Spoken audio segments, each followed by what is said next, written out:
In the year 2025, a new era dawned as mysterious tombs began to manifest across the globe, forever altering the world's landscape. From atop a desolate peak, Seo Ju-hyun surveys the vast, ominous terrain, his silhouette a stark contrast against the moonlit sky. Suddenly, armed figures emerge from the shadows, their voices cutting through the night as they exclaim, "There he is! Catch him!" Seo Ju-hyun unleashes a torrent of vibrant blue energy, deflecting incoming attacks with astonishing speed as a chaotic chase erupts behind him. On a roaring motorcycle, Seo Ju-hyun races towards a tomb entrance, leaving his pursuers to shout, "He's entering the tomb! Chase him! Don't let him get away!" While these tombs often brought devastation, turning the world into a living hell, Seo Ju-hyun's presence hints at a different outcome. A surge of potent blue energy erupts around Seo Ju-hyun's form, signifying immense power and rapid movement. The entrance to the tomb is now completely blocked by debris, glowing with residual blue energy as a frustrated voice curses, "Damn it, if the entrance is blocked." The narrator reflects on Seo Ju-hyun's unique status, stating, "After all, I had become the king of those relics." With a confident smirk, Seo Ju-hyun muses, "Now then, I wonder what kind of relic is hidden in this tomb?" Seo Ju-hyun looks directly ahead, a challenging glint in his eyes as he declares, "I'm looking forward to it." The scene shifts abruptly to a modern, imposing skyscraper, signifying a transition from ancient tombs to contemporary corporate power. Inside a pristine conference room, a voice announces, "Now for the next agenda item," as the stage is set for a serious discussion. A man in a suit addresses the room, stating, "It's regarding the issue of Seo Ju-hyun's private use of relics," initiating a tense discussion. Guardian Yu-jae-ha, adjusting his tie with a knowing smirk, reminds everyone, "I believe I've told you this before." Guardian Ilya Volkov, with a slightly exasperated look, explains, "The captain is simply going around to check the relics in advance." Guardian Ilya Volkov almost lets slip a truth. Before other researchers enter, he's just loot dash, before quickly correcting himself, well, he's trying to measure the danger level in advance for the sake of other researchers. Pandora, visibly frustrated, throws her hands up, exclaiming, "Measure the danger level, my foot. He's looting all the regular relics and putting them in his safe." She adds, "Even the tomb he broke into yesterday, he went and named it the Tomb Raiders Lounge." Seo Ju-hyun's face appears on a screen, looking mildly surprised as the others react with exclamations of, "What?" and "Captain." Seo Ju-hyun's voice booms, demanding, "Why aren't you guys answering your phones? Do I have to act like some kind of hacker just to get in touch with you?" As the men at the table look utterly shocked. Guardian Ilya Volkov attempts to explain, "Captain, we are currently in the middle of a summit," to which Seo Ju-hyun nonchalantly replies, "Ah, was that today?" Seo Ju-hyun dismissively says, Well, keep up the good work then," as Julian Miller frantically grabs the phone, yelling, "Don't hang up. Where are you? What were you going to talk about?" With a characteristic smirk, Seo Ju-hyun reveals, "Oh, it's nothing much. I was just thinking of changing my title soon." Seo Ju-hyun abruptly concludes the call, "Anyway, since you're in a meeting, call me later. I have to enter a tomb now." Julian Miller, in utter disbelief, screams, "Wait, a tomb? Where are you going now?" Pandora, exasperated by Seo Ju-hyun's antics, resigns herself, saying, "Let's just move on to the next agenda item," with another man concurring, let's do that." Seo Ju-hyun stands in the final room of the tomb, observing the ancient carvings, and wonders aloud, "This is the last room. I wonder what kind of person the owner of this tomb is." A powerful, glowing dagger materializes in Seo Ju-hyun's hand, prompting him to exclaim, "Oh, Isis." The system identifies it as the poisonous fang of Isis, an SS-grade, God-grade consumable relic. Seo Ju-hyun grips the newly materialized dagger, a confident smirk playing on his lips, as he remarks that a pretty powerful one showed up. He acknowledges it's a good thing, but his expression hints at underlying thoughts.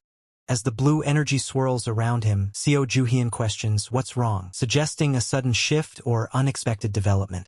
A stunning woman with long black hair and formidable dark wings materializes, identified by the system as a god-grade relic. Her red eyes gleam with potent energy.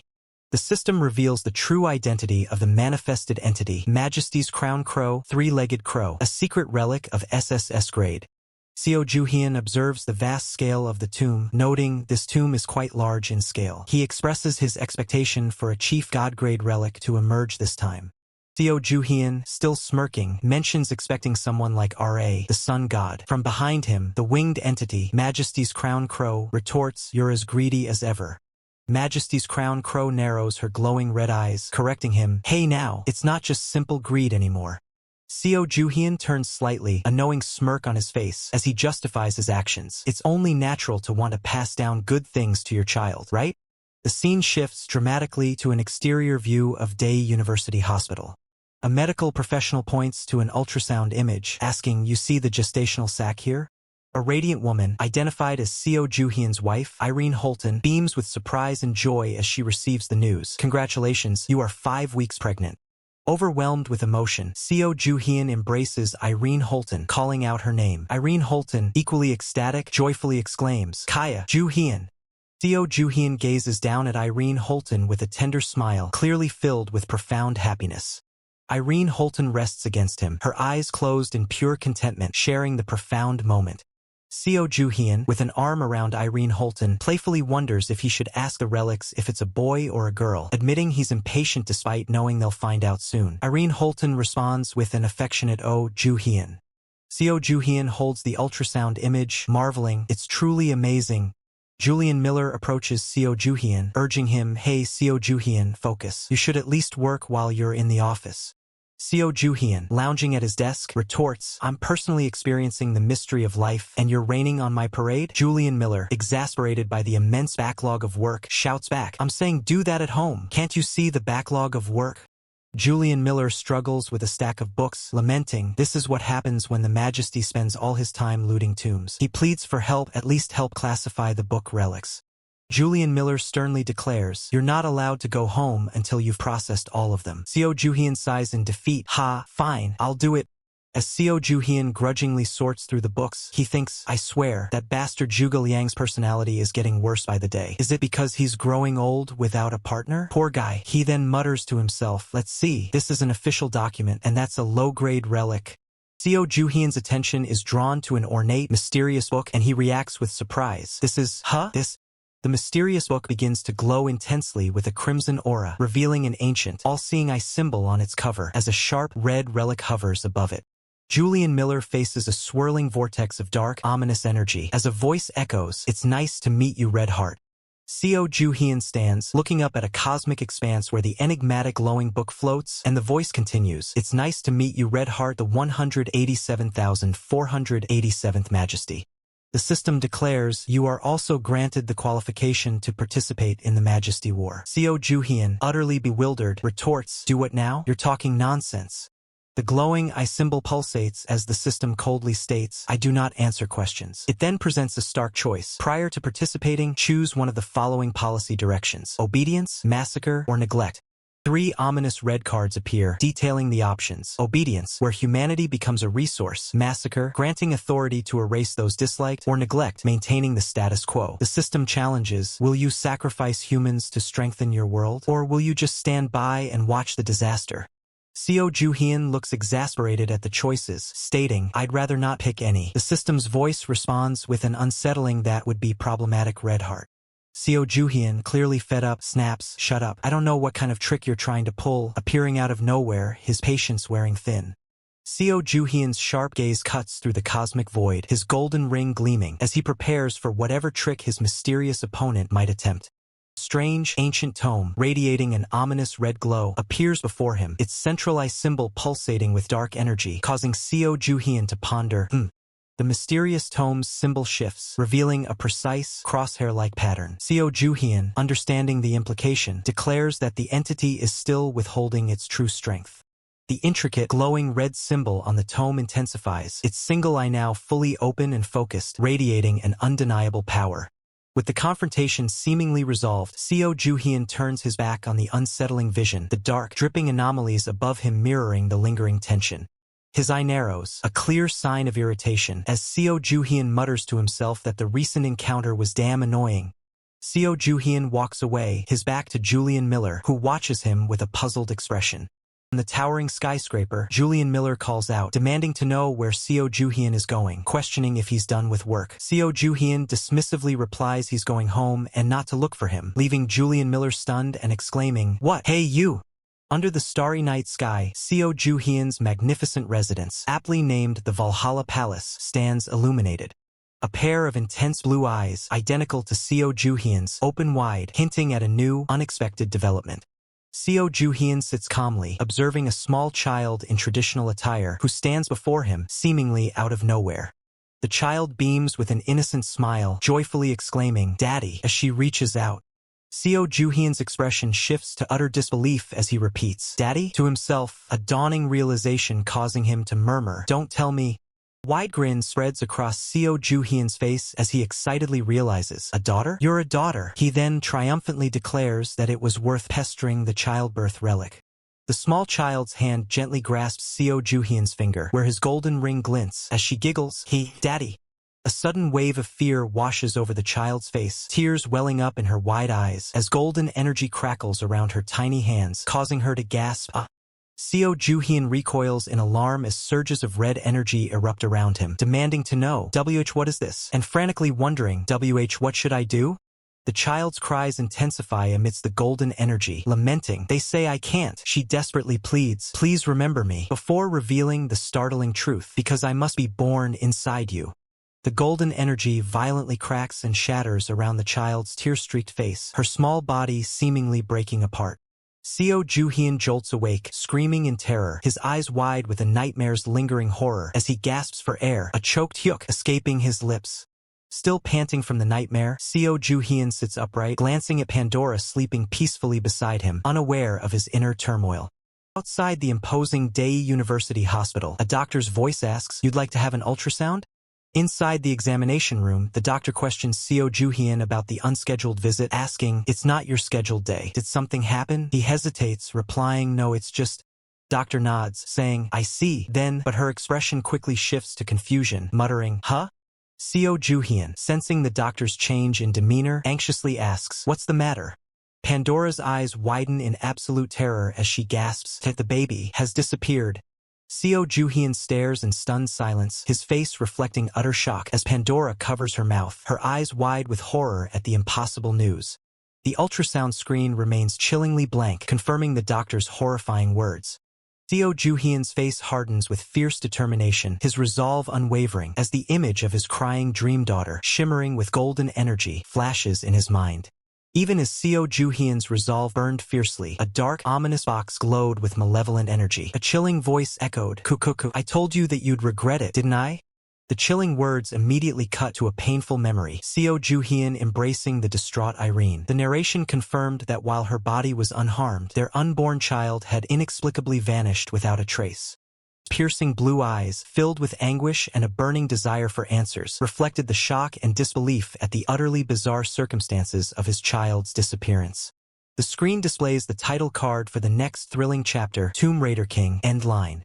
Inside a lavish modern building, Seo Juhyun activates a powerful relic, commanding the Thread of Ilethia to emerge.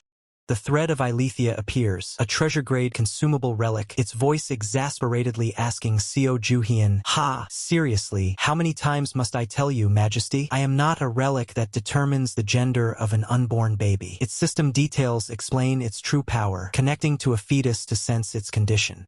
Seo Juhyun, his back to the viewer, clarifies his urgent request to the relic, stating, "That's not why I called you. I want to check my child's condition." The relic responds with a curious Thread of Ilethia glows intensely, its white energy threads expanding as it initiates a target search. Confirms, "Understood, initiating target search. I see. Do not worry, the child is alive. However, it seems it has been moved somewhere else." Seo Juhyun's face contorts in a mixture of shock and fury, demanding, "What? Moved? Where?" The relic, however, can only reply, "I cannot determine that much." Outside, the city lights shimmer, reflecting off a tall window as night falls over the urban landscape. With a cold, unyielding gaze, Seo Juhyun commands, "Restore this. I'll give you 10 seconds. Julian Miller, looking utterly disheveled and shocked, retorts, "What kind of bullshit are you spouting at this hour? Seriously?" Seo Juhyun delivers a sharp strike to Julian Miller's head, cutting off his complaints with a stern, "It's an emergency. Stop complaining." Julian Miller cries out in pain. Julian Miller, rubbing his head, continues his frustrated rant. "Come on, you skip every single event to go tomb raiding, but now you suddenly dump more work on me and tell me to clock in." As Julian Miller tries to process the bizarre situation, asking, "Wait, how can an unborn baby be kid?" Oof, Seo Juhyun shoves a peculiar pillow and a notebook into his arms, simply stating, "Now that you know, just restore these." Julian Miller examines the strange items, asking, "What are these?" "Looks like a pillow." Seo Juhyun casually identifies them. "It's the pillow of Morpheus and the anirecap mini notebook." Leaning back, Seo Juhyun explains, I searched through the Greek relics for anything useful in interpreting dreams, but they had no durability left. I'll need to lie down to use it, so Julian Miller, you interpret the dream for me. Julian Miller, holding a brush-like tool, looks at the glowing pillow relic and inquires, how does it work? The narration details the origin of the relic, explaining, Morpheus is the god of dreams from Ovid's Metamorphoses. He blows dreams into the minds of sleeping people and uses them to deliver news. A majestic, winged figure descends through the starry sky, embodying the deity. Julian Miller's hands hover over the glowing pillow relic as the narrator continues, because it originates from that myth. This pillow relic has the ability to replay a dream you've already had. Beside the glowing pillow, the notebook relic sits, and the narrator explains, and the dream extracted that way is interpreted with this notebook relic. Oniricritica, the interpretation of dreams.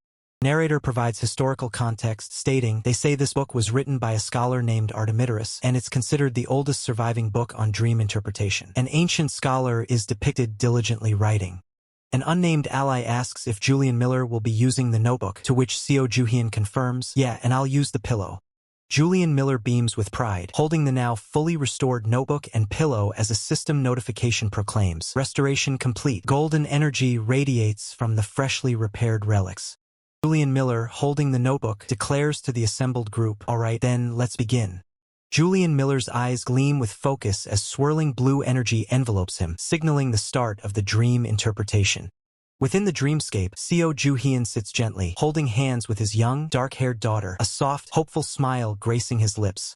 Suddenly, the dreamscape shatters around Seo Juhyun's daughter, golden cracks spiderwebbing through the air. With tearful eyes, she reveals the relics forbid her birth, her desperate plea echoing, please remember me. Dream's turbulent collapse violently impacts Julian Miller, a golden energy shard piercing his cracked glasses as he cries out in pain, clutching a book. Seo Juhyun jolts awake, his dream-induced shock causing his restored pillow to erupt into flames. He curses in frustration and laments its destruction. A blonde woman leans over Seo Juhyun with urgent worry, demanding if he's okay, to which he quickly dismisses her concerns, stating he's fine. In a chibi depiction, the blonde woman frets over the bandaged Seo Juhyun, exclaiming her worry if anything were to happen to him, while he comically realizes he can't see. Seo Juhyun, slowly removing the bandages from his eyes, turns to Julian Miller and asks for his thoughts. Julian Miller remains silent, deep in contemplation. Julian Miller explains that the dream's disruption is the work of relics, emphasizing that the child in Seo Juhyun's dream explicitly mentioned them. Julian Miller recounts the child's words. The relics themselves declared she shouldn't be born. He questions the motive behind such a decree. Julian Miller, visibly pained, continues his explanation, stating that according to the dream interpretation relic, Julian Miller reveals the devastating truth. The unborn child's overwhelming power led the relics to deem her too dangerous, manifesting as a glitching image in the dream. Julian Miller points to the broken S-rank relics, emphasizing that even they shattered, unable to withstand the dream's immense power. Julian Miller, with intense resolve, declares that the entity behind such a powerful dream must be at least an SS-rank relic. Seo Juhyun's eyes narrow as he processes Julian Miller's words, realizing the implications. An SS-rank entity could only mean a divine-grade relic. As dark tendrils swirl around Seo Juhyun, a voice from the floating relic taunts him, confirming his deduction but mocking his inability to glean useful information despite his efforts. The relic continues its condescending taunt, claiming it would have kindly told him the information if asked. Seo Juhyun's face contorts in fury, cursing the relic. The relic projects a menacing red symbol, its voice dripping with manipulation, reminding Seo Juhyun of the consequences of his past indecision and pressing him to choose now. For ominous red policy options materialize: obedience, massacre, neglect, and negotiation. The relic's voice offers a final, seemingly helpful, addition to his difficult choice. The relic specifically highlights the negotiation option, detailing how it grants the qualification of the 12 executors and promises coexistence and prosperity, sweetening the deal with a manipulative tone.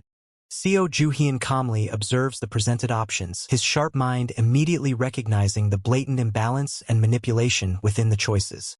Seo Juhyun's eyes blaze with a cold, purple intensity as he realizes their ploy. The relics are overtly pushing him towards negotiation. He furiously questions their true agenda. Seo Juhyun declares his decision, and the relic responds with a smug, knowing tone, suggesting his choice was easily swayed. Seo Juhyun calmly announces his choice, massacre. The relic is visibly taken aback, letting out a surprised eh. The relic stutters in disbelief, trying to redirect Seo Juhyun towards negotiation, but he stands firm, stating his nasty temper makes massacre a perfect fit. Reluctantly, the relic grants the massacre buff, red energy swirling around Seo Juhyun's hands as it promises him the power to erase anyone he desires. The open relic prompts Seo Juhyun, asking who he wishes to erase first, even offering a list of recommendations with a sinister undertone. Seo Juhyun's eyes gleam with dangerous resolve as he declares his target, every single relic entity. The relic recoils in shock, protesting that such a choice is forbidden. The agitated relic vehemently protests, insisting relics cannot be targets and demanding he choose from humanity. Seo Juhyun defiantly tells it to stop its bullshit, refusing to change his mind. The relic flares with intense red energy, its voice filled with outrage, condemning Seo Juhyun's blasphemy of destroying all relics, especially from one in his position. Seo Juhyun's jaw clenches, his voice raw with fury as he reveals the true reason for his hatred. The relic stole his daughter, a child not yet born. Seo Juhyun's eyes blaze with cold, blue power, his aura radiating lethal intent as he delivers a chilling ultimatum: return his daughter or face total annihilation. The ominous system, unmoved by Seo Juhyun's fury, responds with a chilling declaration. He should have made a wise choice from the start, proving himself an unreasonable human. With negotiations broken, the system coldly states that Seo Juhyun's defiance will be considered neglect, sealing his fate. Seo Juhyun clenches his fists, his face contorted in rage, as the system delivers a final, sinister warning. A disaster will now strike, challenging him to survive without any help. Seo Juhyun curses under his breath, seemingly snapped out of a trance, while his male companions question his sudden outburst and lack of attention. Seo Juhyun denies zoning out, but his male companions press him, exasperated by his apparent distraction during a critical moment. A female companion asks what happened, and Seo Juhyun admits he has no idea, still reeling from the sudden, disorienting shift. Seo Juhyun questions the reality of the situation, utterly bewildered by the sudden turn of events, his golden ring glinting on his hand. One of Seo Juhyun's male companions urgently calls out to him, asking if he's present and aware of their surroundings. The male companion reports that something strange is happening to the citizens, hinting at a wider, unfolding disaster as Seo Juhyun listens intently. Across the city, ordinary citizens are suddenly engulfed in strange, glowing red and orange energy, their bodies writhing in distress as a widespread anomaly takes hold.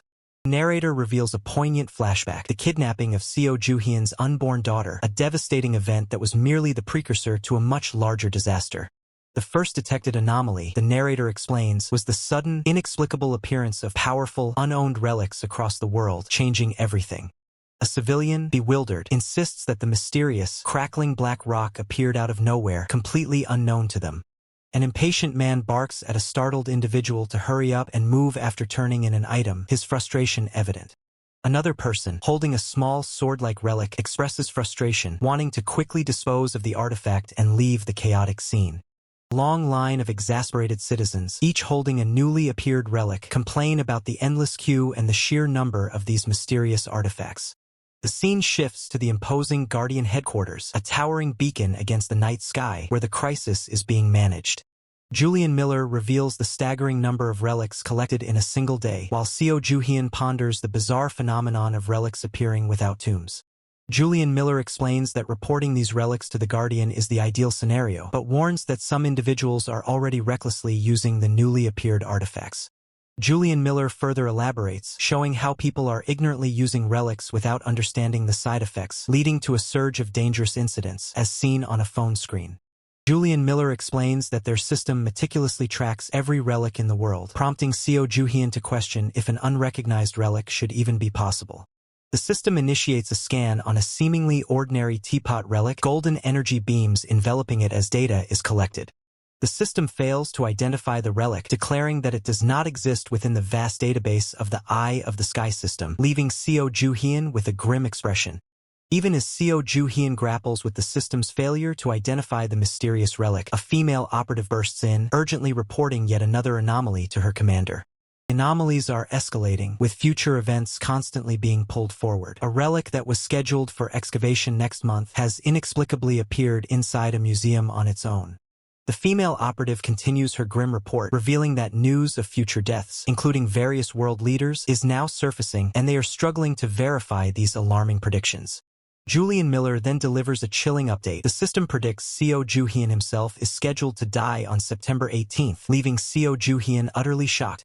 The weight of the prophecy settles on Seo Joo-hyun, his expression hardening as he processes the unsettling news of his own impending demise. As green energy pulses in the background, Seo Joo-hyun looks up, a weary question escaping his lips as he braces for yet another unexpected crisis.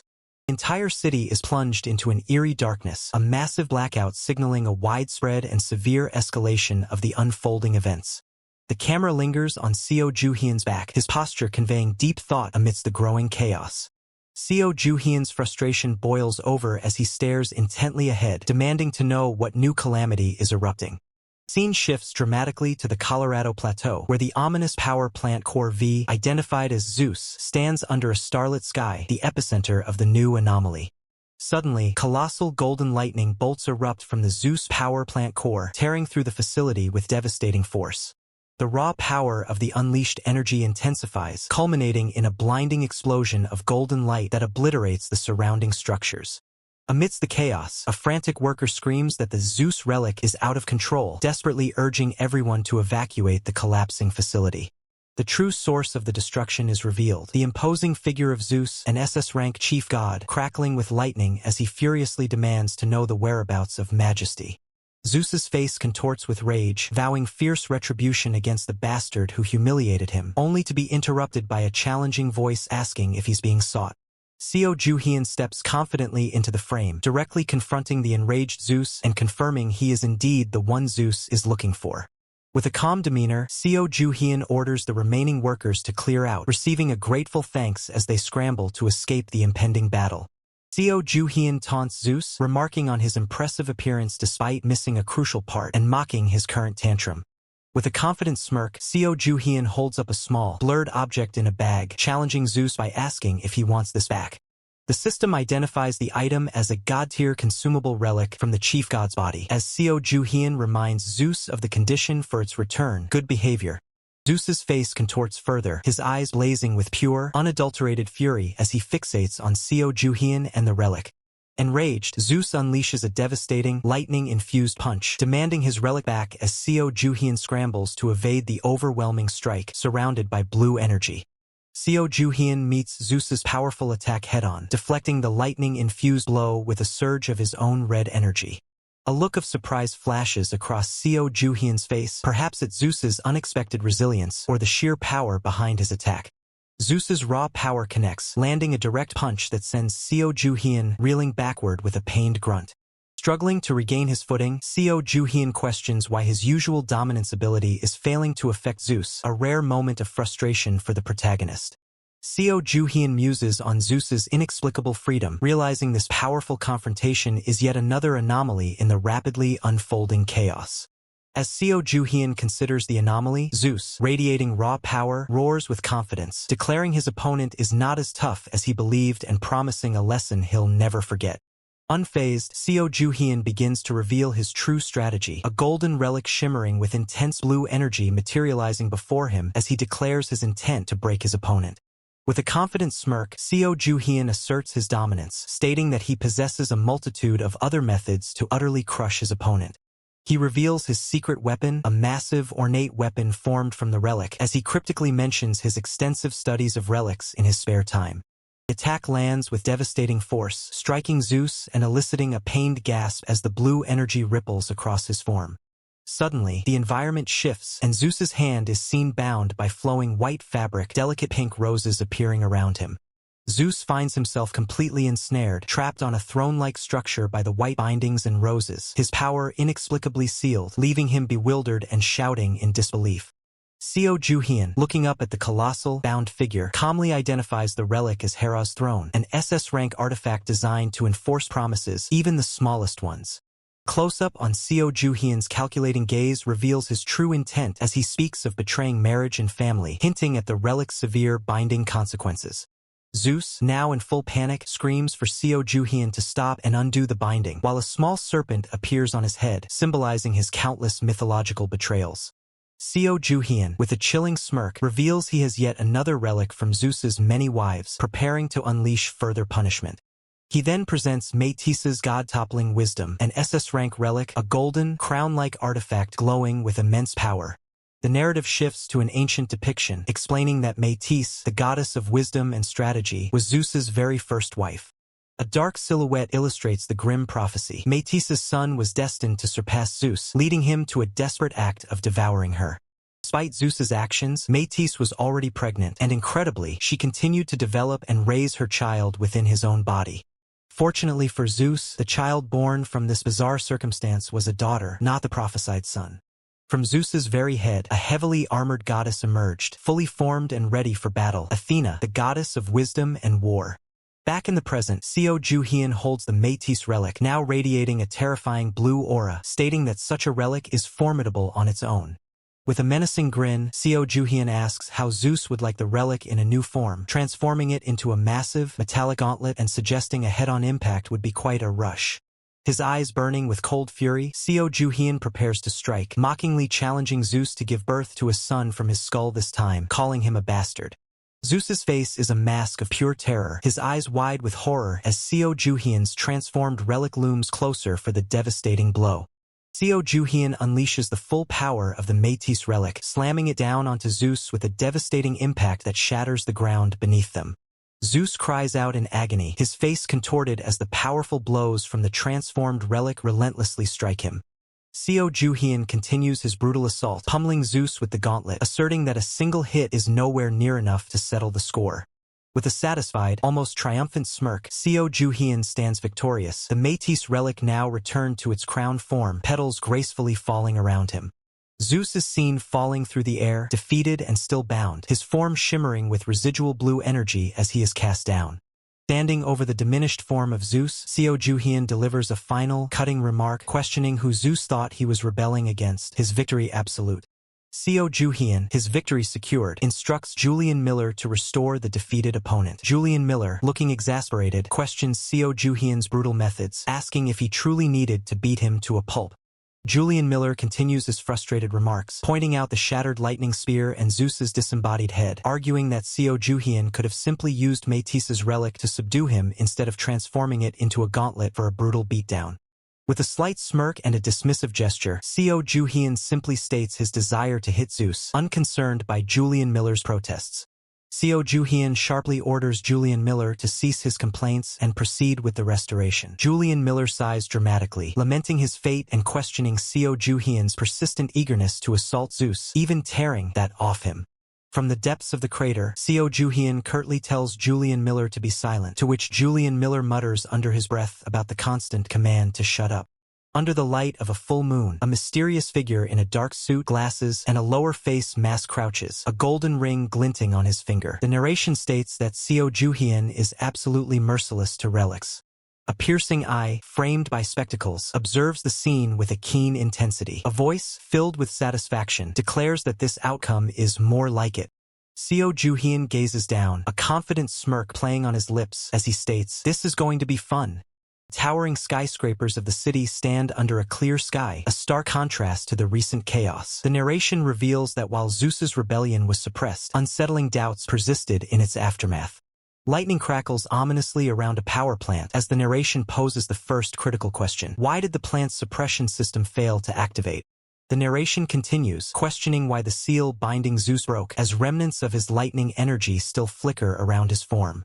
Zeus's powerful, muscular form, adorned with golden relics, is highlighted as the narration speculates if a mysterious book relic was behind all these events.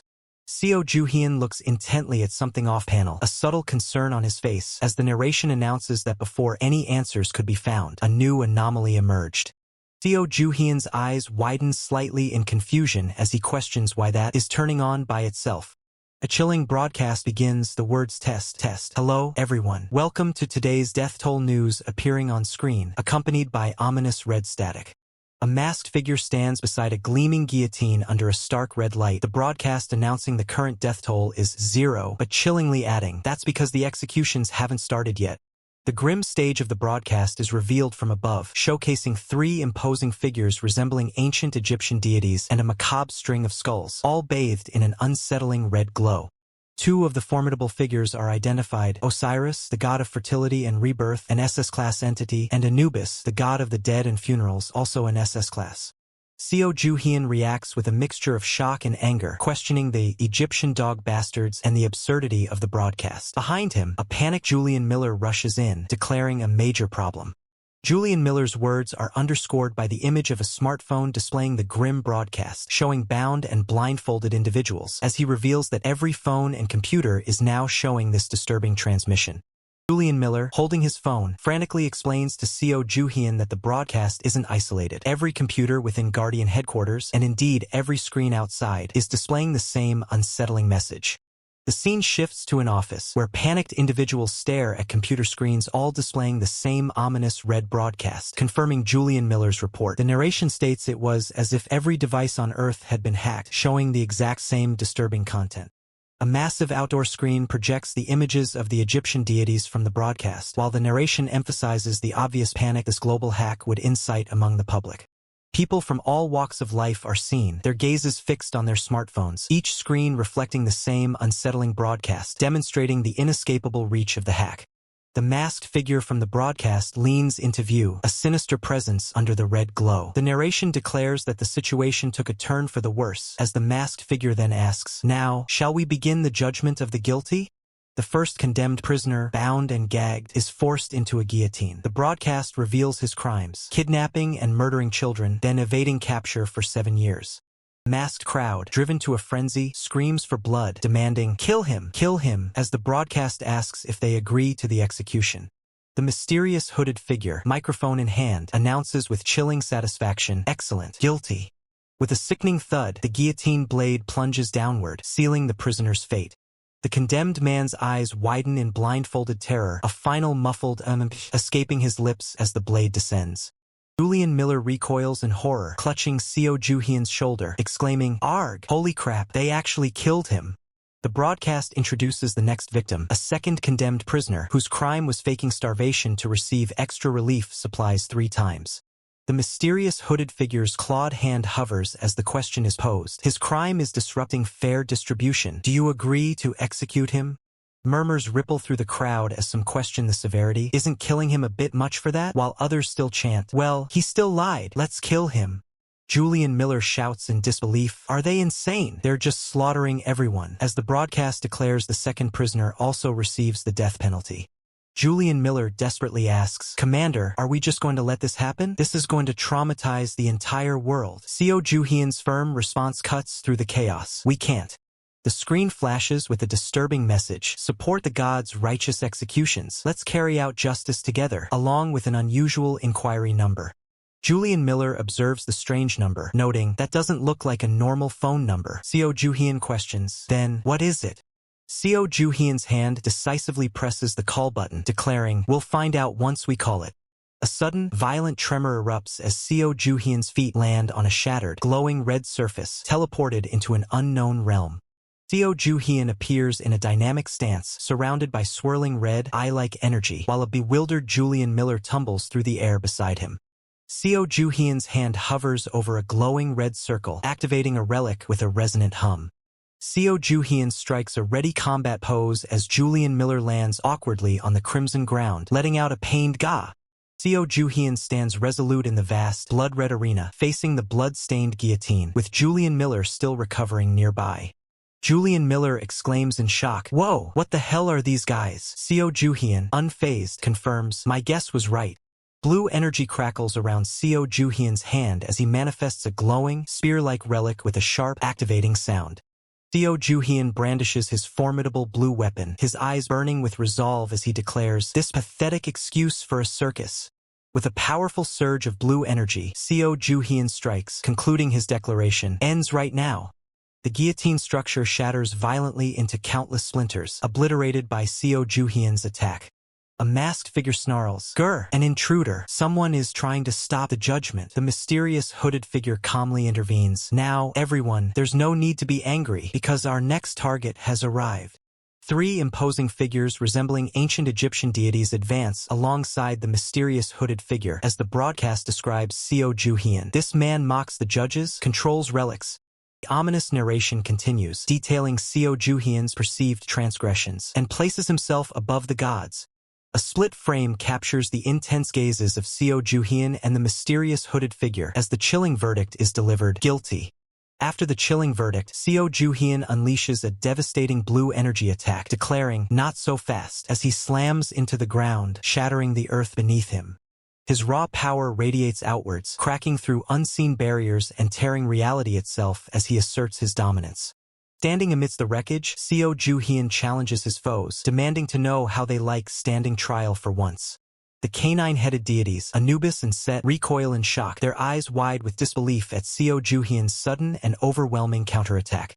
Seo Ju-hyun declares his first target, the runaway Osiris, whose shattered fragments lie scattered before him, consumed by blue energy. As Seo Ju-hyun launches a precise blue energy attack, he delivers his chilling verdict to Osiris, guilty. Osiris cries out in pain as the blow connects. Seo Ju-hyun then turns his judgment to Set, condemning him for baring his fangs at his master and delivering another guilty verdict, causing Set to groan in agony. Finally, Seo Ju-hyun confronts Anubis, declaring him guilty for conspiring in their pathetic scheme, delivering a powerful strike that makes Anubis cry out in pain. Osiris, now fully enraged and enveloped in a golden aura, mocks Seo Ju-hyun, claiming his attacks won't be enough to stop gods. Seo Ju-hyun's keen senses detect that something is amiss, a chilling realization dawning on him about the dog bastards and their true intentions. Gripping his glowing blade, Seo Ju-hyun resolves to fight with his full power, ready to tear his opponents completely apart. A system prompt reveals that Isis, the goddess of magic and strategy, holds many titles, hinting at her formidable intellect. Narrative delves into ancient lore, recounting how Isis once deployed a venomous serpent to strike the mighty sun god Ra.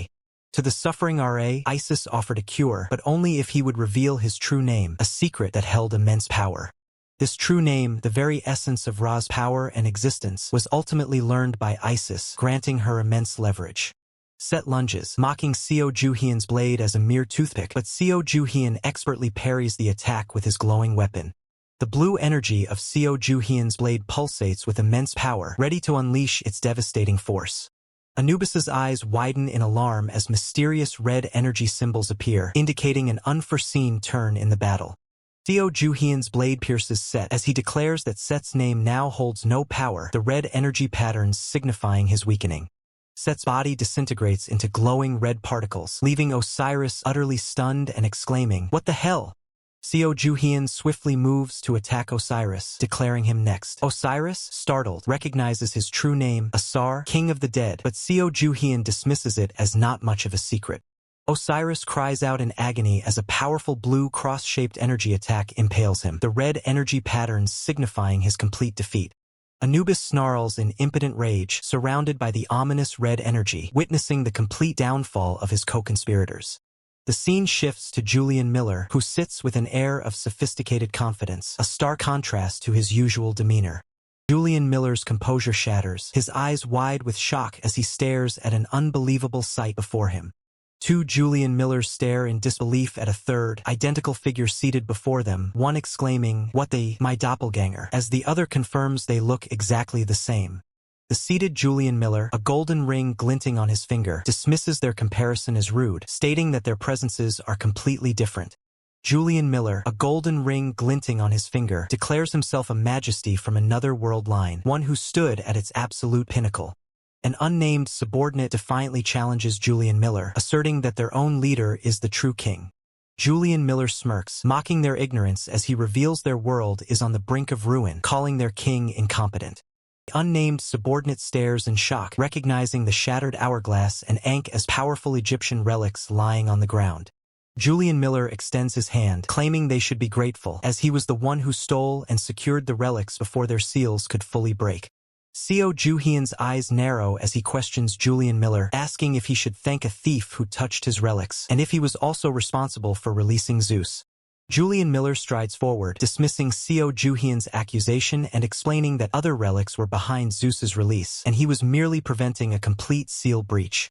Julian Miller warns that if a god-tier relic goes out of control, this world will face the same ruin as his own.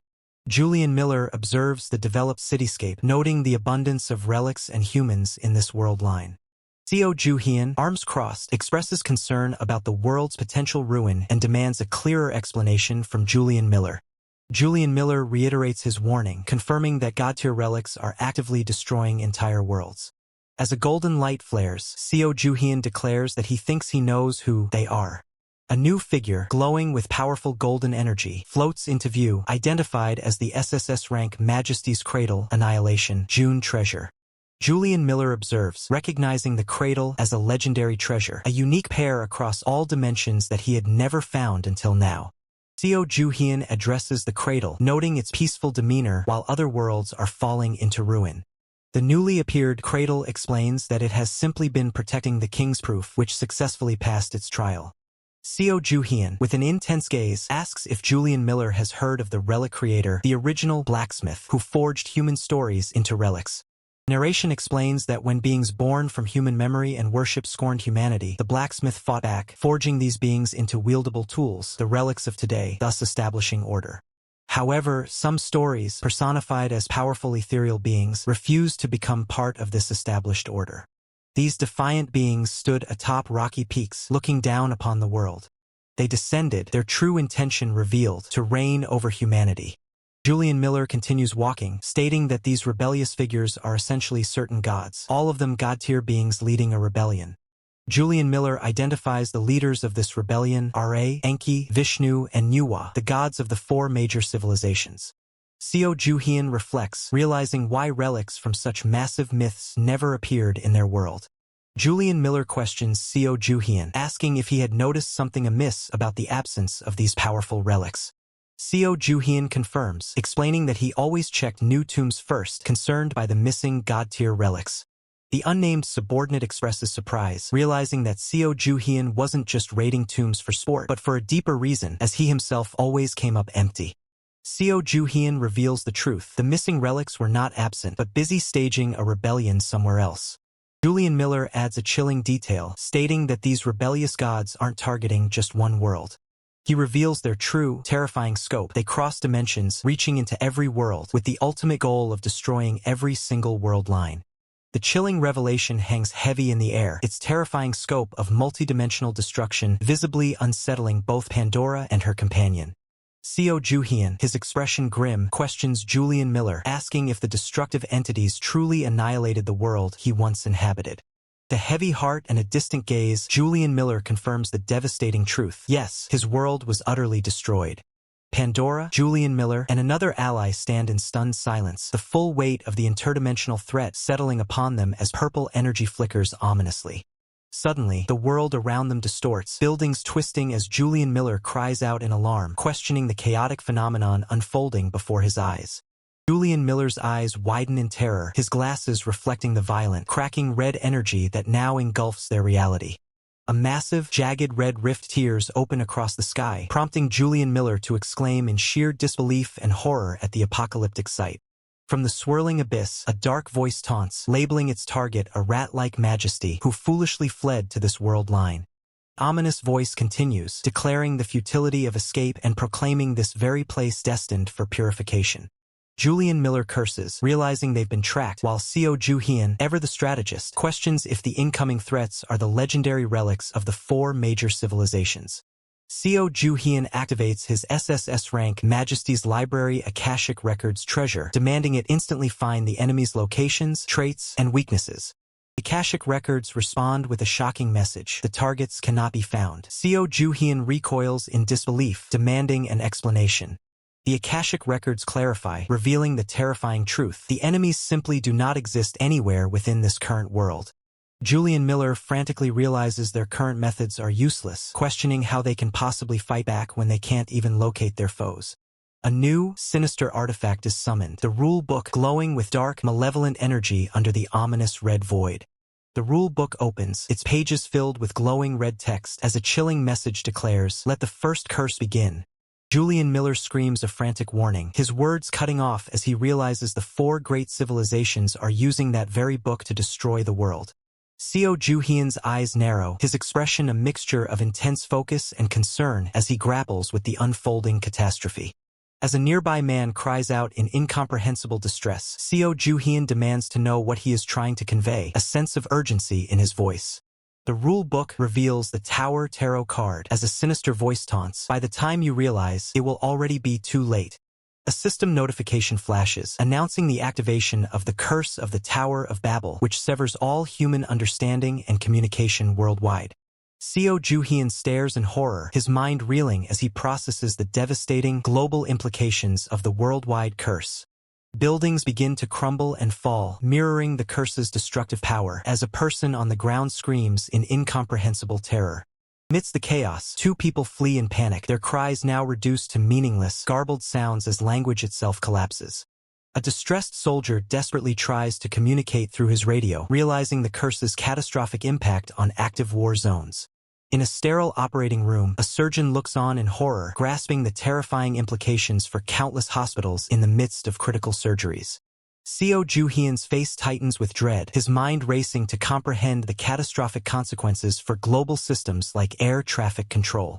Seo Ju-hyun's face tightens with dread, his mind racing to comprehend the catastrophic consequences for global systems like air traffic control. He realizes that if the countless planes currently flying in the sky can't be told which direction or altitude to take, the consequences would be a total catastrophe, a devastating explosion ripping through the skies as systems fail and chaos erupts. Amidst the urgency, a voice cuts through the tension, desperately calling out a name, Ilya. The white-haired Ilya Volkov, looking determined, issues a critical command to avert the disaster. Stop time! Ilya Volkov's face contorts in frustration, realizing an unexpected obstacle. Damn it, he curses, a swirl of question marks emphasizing his confusion.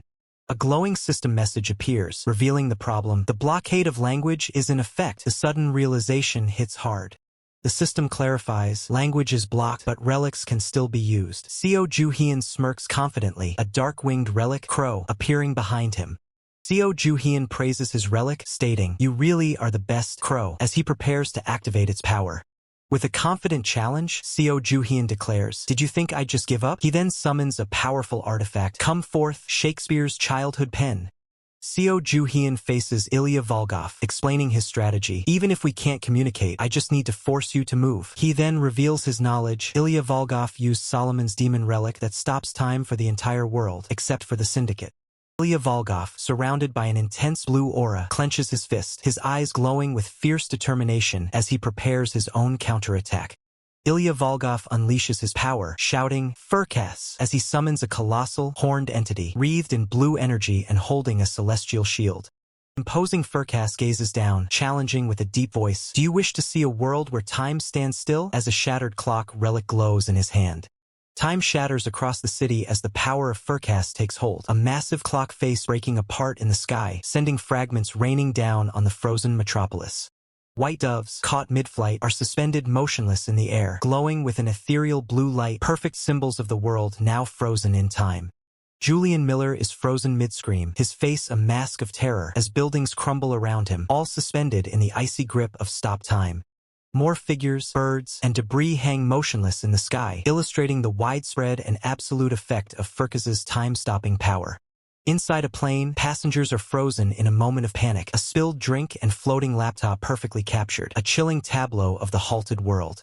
Seo Ju-hyun, holding his pen and book, smirks confidently, acknowledging the profound shift in reality. "It stopped," he states, completely unaffected. The scene transitions with a title card, Raider King End Line, marking a significant turning point in the unfolding events. Once again, the frozen doves hang in the blue-tinged air, a stark visual reminder of the world now caught in an eternal moment. Julian Miller remains suspended in his scream of terror, the blue energy of the time stop engulfing him and the crumbling structures around him. A wider view of the city shows buildings frozen mid-collapse, debris hanging motionless in the air, a testament to the devastating power that has halted everything. Above the frozen chaos, a black, ornate book glows with a vibrant green energy, floating serenely, completely untouched by the time-stopping phenomenon. Seo Ju-hyun stands with Pandora and Julian Miller, stating, "For now, everything has stopped except for us." Pandora expresses her shock with an inarticulate gasp. Julian Miller exclaims, "Amazing," while Pandora, looking at the city below, adds, "I can't believe you stopped the disaster like this." Julian Miller observes, "That book bastard didn't freeze?" Seo Juhyun, holding the unaffected book, confidently thinks, "There's no way a mere relic could affect me, right?" Ominous book, unfazed by the earlier attack, taunts, declaring it will grant the world bonus points for the momentary halt, but warns that what comes next will be unstoppable.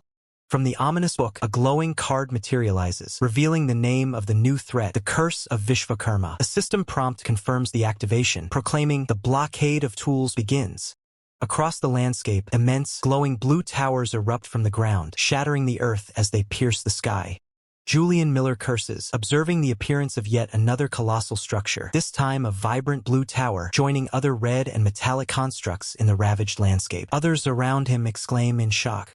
Seo Juhyun's eyes widen, a jolt of blue energy crackling around him as he registers the sudden, widespread impact of the curse. His smartphone screen shatters, spiderweb cracks glowing with the same eerie blue energy that now permeates the air. Seo Juhyun stares at the ruined device, a single question escaping his lips. What is this?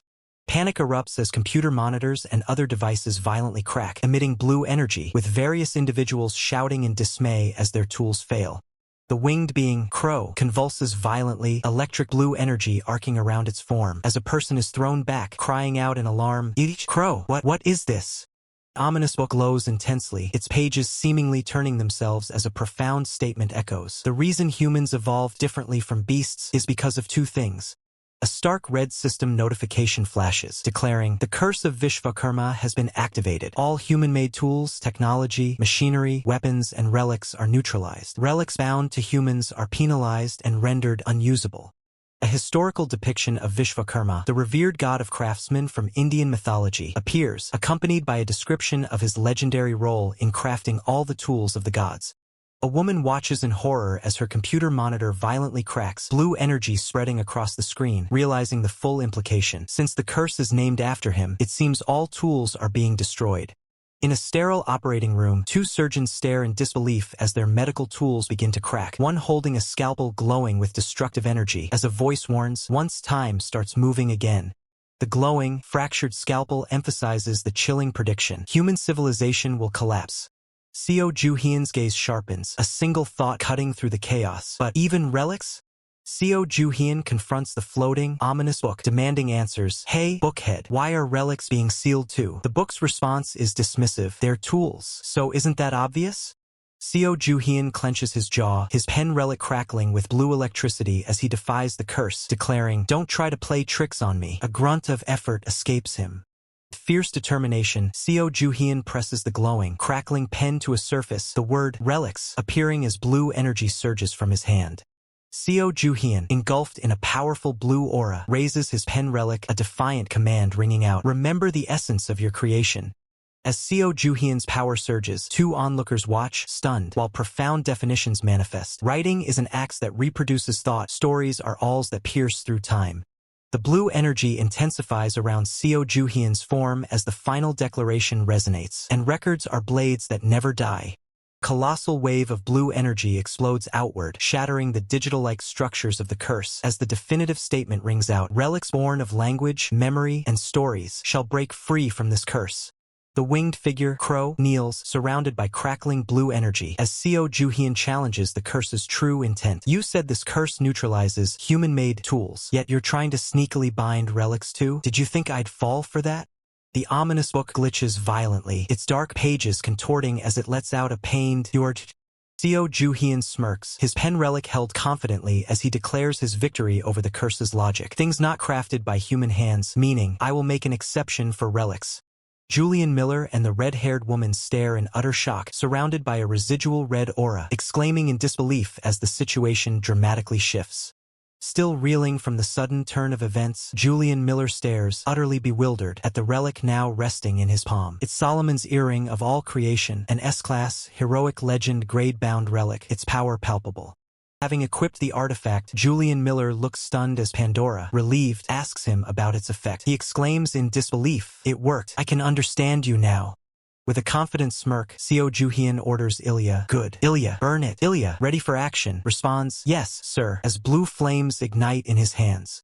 Ilya unleashes his power, summoning a colossal fiery entity from the depths, shouting, "Come forth, ruler of flames." Phlegethys. The air crackles as the monstrous, flame-shrouded figure manifests. A searing torrent of hellfire erupts, consuming everything in its path as Ilya commands, "Rise from the forge of hell and burn everything to ash." Amidst the inferno, a pained scream of Arg echoes. Despite the overwhelming inferno, a dark, intricately designed book remains unscathed, still wreathed in residual flames. A voice coughs, then remarks with surprise, impressive. To bypass the second curse like this."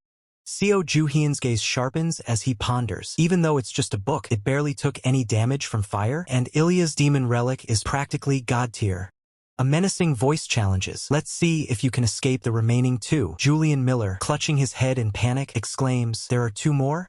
The ominous book glows with sinister energy, its pages spread wide as a voice declares, "Will be cast upon this world. I wonder how many the Magister of this world can stop." A chilling red eye symbol pulsates on the book's page as a voice reveals the ultimate stakes. "If you stop them all, this world line won't collapse."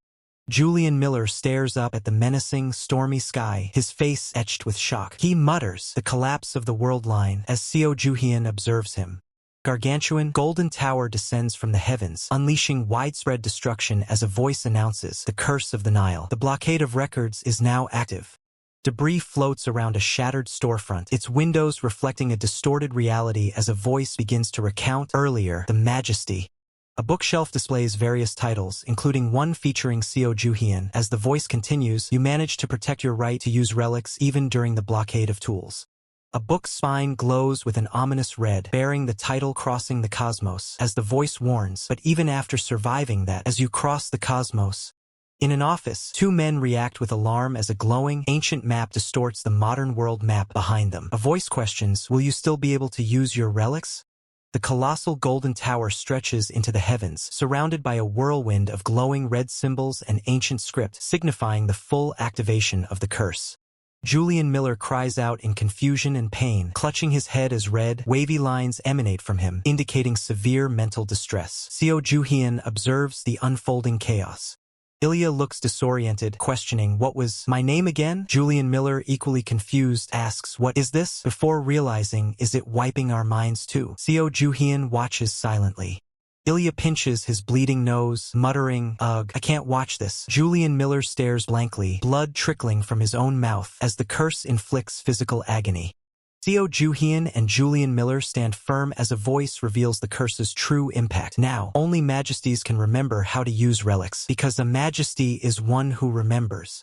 The ominous rulebook hovers above a city consumed by fire and ruin. As a voice unveils its dark history, the gods of the four major civilizations used that book, the rulebook, to destroy other world lines. Julian Miller's face hardens with grim resolve as he recounts, "The worlds I knew were ruined in this exact order. Humans lost their minds and ultimately destroyed themselves." The sinister red eye symbol on the book pulsates, and a voice gloats. As expected, their humanity's extinction design is flawless. Seo Juhyun's eyes narrow, a subtle smirk playing on his lips as he comprehends the situation, muttering, "So that's how it is." Amidst crumbling ruins, the towering structure, reminiscent of the Tower of Babel, stands as a voice recalls, "Come to think of it, the first curse was the curse of the Tower of Babel. That falls under Babylonia." An ancient depiction of the multi-armed deity Vishvakarma is shown as the voice continues. The second curse was the curse of Vishvakarma, which means mythology. Seo Juhyun's hand glows with potent blue energy as he articulates his realization. They're all curses tied to the four major civilizations, and this curse is the curse of the Nile. With his hand still glowing with potent blue energy, Seo Juhyun articulates his realization, identifying the source of the curse, that bastard Ra, the sun god. Seo Juhyun stands before the towering golden structure, a blue glowing blade forming in his hand, confidently stating his strategy. The relic of Isis should work perfectly against Ra. Dark, patterned surface with a glowing red eye symbol is highlighted, as a voice exclaims in disbelief, "That's cheating." Seo Juhyun lunges forward, his hand extended and crackling with blue energy, a taunting grin on his face as he dismisses the accusation. "Cheating? My ass."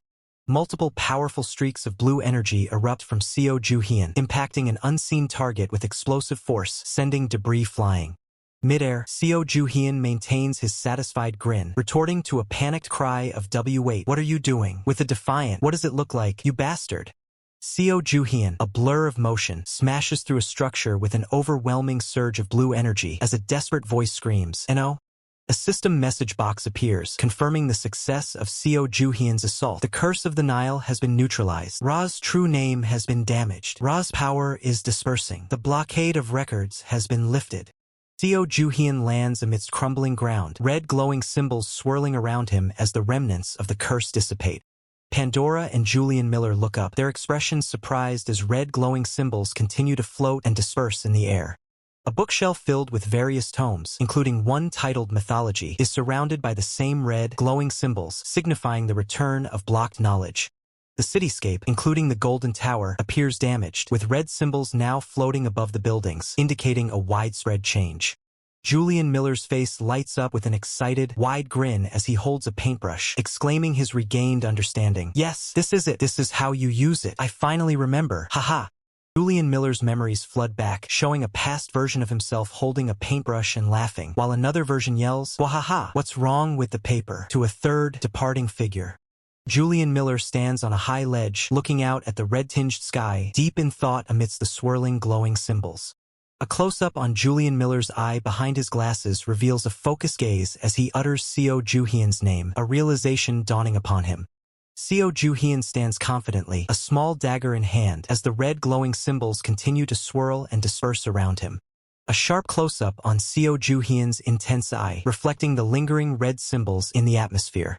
Pandora and Julian Miller look up at the dispersing red symbols, with Pandora voicing the question, "Are the records returning?" The bookshelf, laden with books on mythology and other subjects, remains illuminated by the red symbols, emphasizing the re-emerging knowledge. The damaged cityscape, including the Golden Tower, is still surrounded by the red symbols, a testament to the profound shift in the world. An extreme close-up on a character's mouth, exhaling sharply with a distinct sound, indicating deep focus or preparation. Seo Juhyun's voice echoes, commanding a powerful relic. "Come to me, heavenly rope."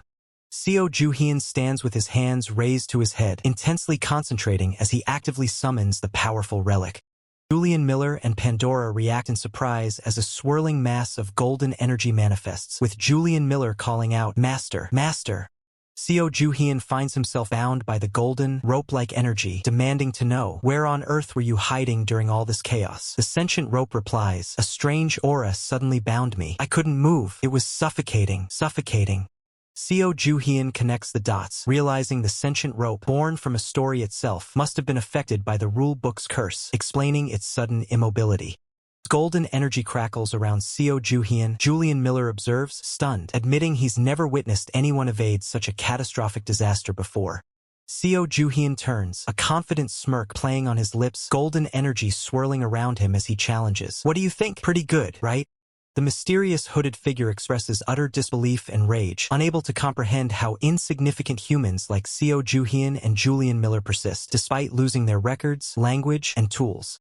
The mysterious hooded figure acknowledges Seo Juhyun's impressive power, realizing why they attempted to recruit him, as an ominous red-eye symbol with a piercing arrow glows menacingly. With a chilling declaration, the mysterious hooded figure states, "In that case," as an aerial view of the city shows a red arrow descending towards a specific building, hinting at an impending attack. A powerful red magic circle, with an open book at its core, erupts over the city, glowing intensely. The mysterious hooded figure's voice echoes, "Since it seems you still have hope left." Mysterious hooded figure's voice booms with absolute resolve, declaring, "I will now crush that hope." A system notification box blazes red, announcing, "The Curse of Fushi is activated. The fourth curse, Negation of Hope." It details that no one can help, the world holds no hope, and evolution is blocked, prompting Seo Juhyun to question, "The Curse of Fushi?"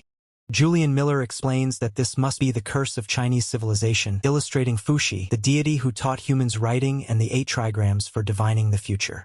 Julian Miller continues, revealing that Fushi's ability to divine the future has twisted into a curse, now doing the opposite by negating all hope, as Seo Juhyun listens intently. Seo Juhyun remarks that the curse, despite its grand name, sounds abstract compared to others, but Julian Miller sharply corrects him, asserting, "No, this is the most dangerous one." Julian Miller urges Seo Juhyun to observe the world's devastation, where communication is severed and tools are broken, warning that the moment time unfreezes, absolute chaos will erupt. Julian Miller's voice continues, detailing the dire situation. "In a world where only relics can be used." Julian Miller points to Seo Ju-hyun, declaring, "It's you," explaining that without the majesty, no one will even be able to wield relics. Dark textured surface crackles with vibrant teal energy as the mysterious hooded figure confirms Julian Miller's deduction with a chilling, spot on. The mysterious hooded figure delivers a grim ultimatum, which means if you die, this world, reliant solely on relics, will be completely helpless. A menacing organic red structure, resembling jagged teeth or sharp crystals, rises from a dark geometric base, pulsating with dark energy, signaling an imminent threat.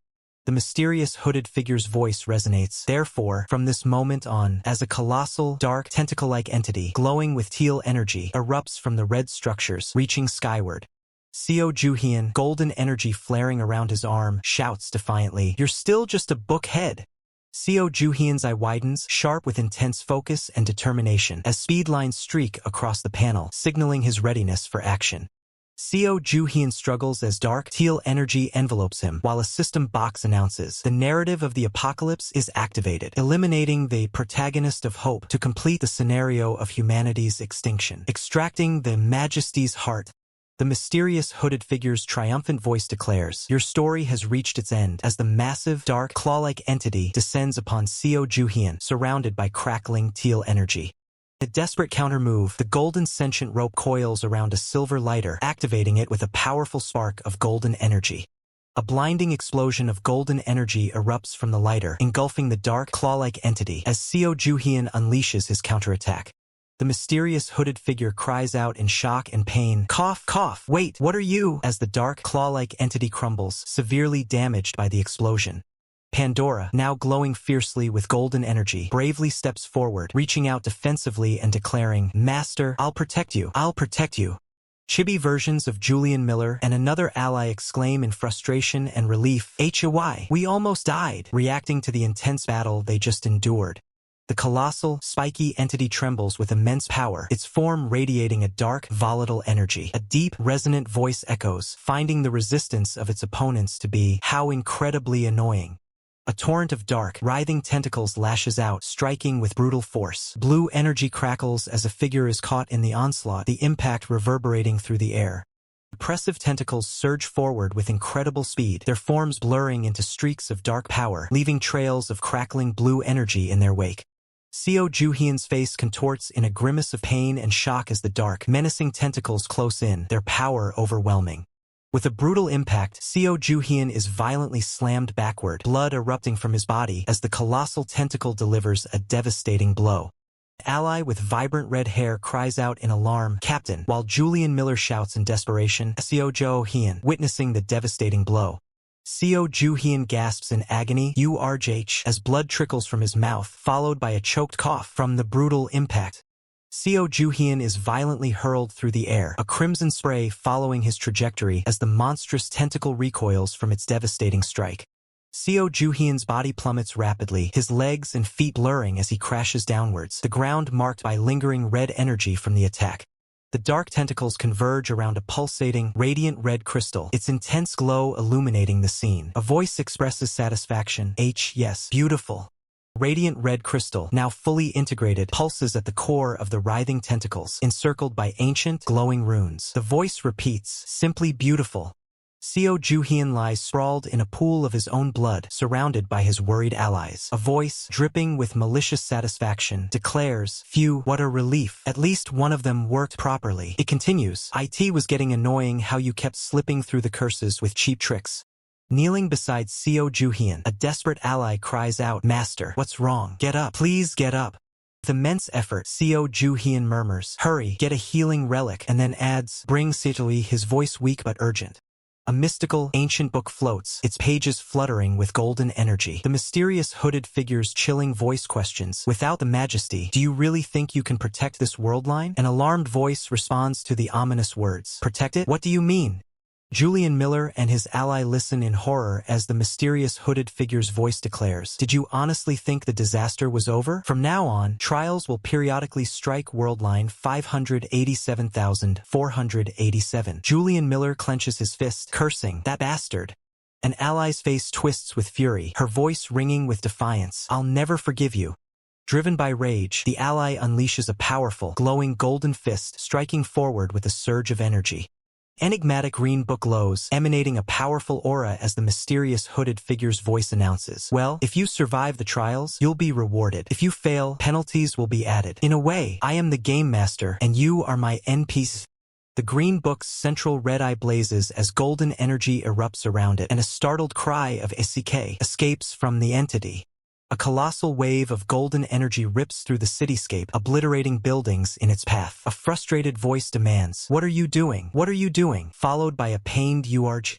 The green book glows intensely as the mysterious hooded figure's voice pleads, Please calm down." It then quickly offers, "If you stop even one of the 4 disasters, you get a perk."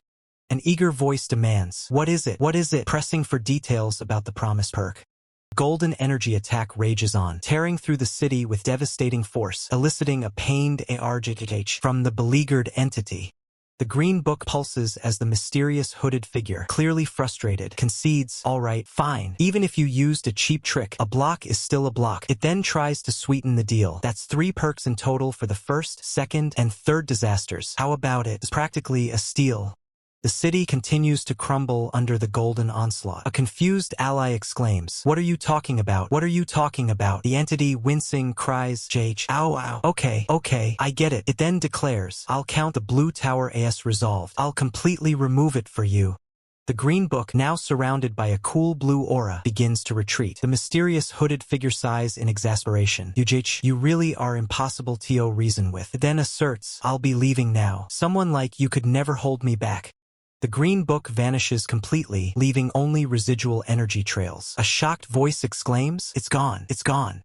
A colossal, swirling red eye-like anomaly looms ominously in the sky, casting an ethereal glow over 2 towering, ancient structures below. A black-haired woman races into the scene, shouting, "I'm here. Who needs a healing relic?" Her eyes then widen as she calls out, "Captain!" A blonde woman, alongside Julian Miller and a red-haired companion, stares in utter shock at the figure lying before them, gasping, "Master." In a sudden, violent flashback, Seo Joo-hyun is attacked by the mysterious hooded figure, who unleashes a powerful strike while roaring, "What the hell do you think you're doing, you bastard?" Seo Joo-hyun struggles fiercely, engulfed by a crackling blue energy field, his face contorted in a shocked expression as he cries out. As Seo Joo-hyun steps onto the scene, Julian Miller recoils in shock, exclaiming, "See, Captain, what is this? A ghost?" The newly arrived Seo Joo-hyun then stares at the fallen figure, uttering a chilling question. "Seo Joo-hyun, you're not dead?" A black-haired woman kneels over the lifeless body on the ground, her eyes wide with disbelief as she murmurs, "Then who is lying here?" Julian Miller's face is a mask of pure shock, the blue energy crackling around him, reflecting his profound distress. Julian Miller's gaze is intense as he addresses Seo Joo-hyun, declaring, "If it's you, Seo Joo-hyun, you can control the relics of the 4 major civilizations and end this disaster." Seo Joo-hyun stands, holding a cup as Julian Miller extends a hand, urging him, "Join me and let's strike them down." Title card flashes, revealing the chapter's name, Tomb Raider King Endline. Seo Joo-hyun's eye glows with a fierce blue light as Julian Miller continues his plea, adding, "And most importantly, your daughter." Julian Miller reveals the grim truth to a resolute Seo Joo-hyun. "I heard they took her. If we crush them, you can get your daughter back." A poignant memory surfaces, showing Seo Joo-hyun embracing a blonde girl, his expression filled with a quiet anguish. Seo Joo-hyun's eyes burn with fierce determination, his face set in a grim, unwavering resolve. Seo Joo-hyun remains silent, his posture conveying a deep, thoughtful contemplation. Julian Miller points to an aerial view of a sprawling city, disclosing their enemies' whereabouts. "You asked where they are, right? They are hidden in Amaterasu space." Seo Joo-hyun questions, "Amaterasu?" Julian Miller clarifies, "That goddess managed to hide and escape the curse of relicization." Julian Miller continues, explaining the enemy's strategy while Seo Joo-hyun's golden ring glints, the space where she hid. "Those relics of the 4 major civilizations are using it as their hideout. The goddess who hid Amaterasu." The narrator provides context, depicting Amaterasu, the Japanese sun goddess, and detailing how her younger brother, Susanoo, the storm god, went on a rampage. The world plunges into darkness, a stylized landscape illustrating the chaos that ensued. Julian Miller concludes his explanation to Seo Joo-hyun, stating, "Since she was so good at hiding, she could even escape the curse of relicization." Seo Joo-hyun affirms with a sharp, "Exactly." Narrator reveals the sinister plot, hiding in Amaterasu's space. The relics of the 4 major civilizations send the rule book to destroy world lines and force their majesties into obedience. Julian Miller continues his grim explanation, revealing the ultimate penalty, and if a majesty refuses to submit, they RIP out their heart. Seo Joo-hyun's chibi-style face expresses his outrage and confusion, demanding, "Those bastards, why the hell are they taking the hearts?" Julian Miller explains the profound significance of the stolen hearts. It becomes the axis of the world line and the core of that world. The glowing, crystalline heart, surrounded by arcane symbols, is revealed as Julian Miller pronounces its name. It's called the Heart of the Ruler.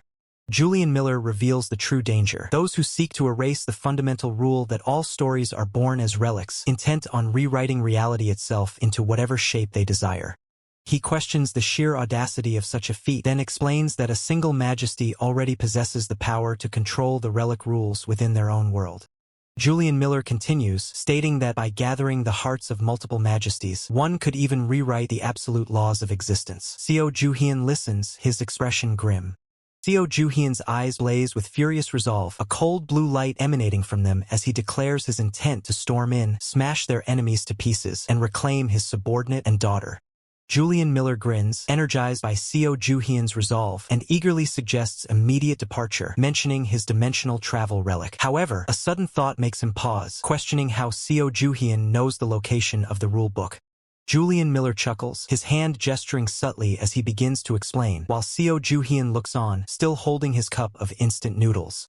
Seo Joo-hyun instructs his group to use flight relics to bring down the planes in the sky first. A red-haired female ally eagerly agrees, while Julian Miller notes the difficulty of such a task while time is stopped. White-haired male ally addresses the captain, suggesting an interpretation relic could offer a temporary fix for communication issues if they could replicate it.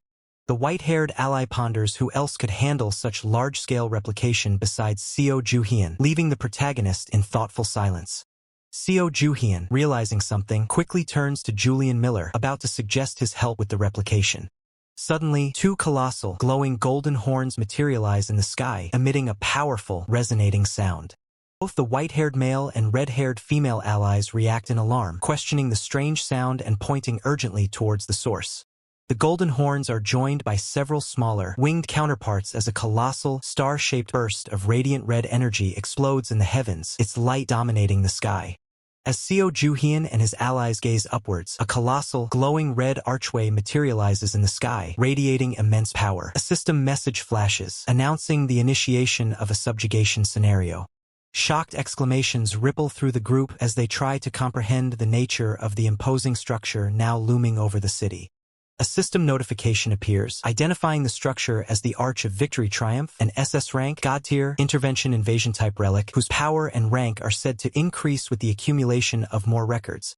Julian Miller, looking frustrated, deduces that the rule book must have spread word of their actions, cursing their enemies for their swift and annoying response. Seo Joo-hyun summons the SS rank, God tier relic Gungnir, its radiant form appearing in his hand, ready for combat. An unseen voice challenges Seo Joo-hyun's presence with a furious "Who said you could barge in here?" as Gungnir descends, its power shaking the very air. A collective gasp of "huh" echoes as Gungnir's devastating blue energy collides with the Arch of Victory Triumph's radiant red barrier, erupting in a blinding explosion of light and force. A new directive appears, stating the critical need for their own majesty to undergo awakening as well. Within the radiant red arch of Victory Triumph, a shadowy figure emerges, its voice echoing a chilling testing declaration of conquest. With a maniacal grin, a figure in a flowing red coat steps forth from the Arch of Victory Triumph, dramatically declaring that from this moment on, this world belongs to them. Maniacal grin of Seo Joo-hyun stretches across his face, his red hair wild as he revels in the declaration that this world now belongs to him.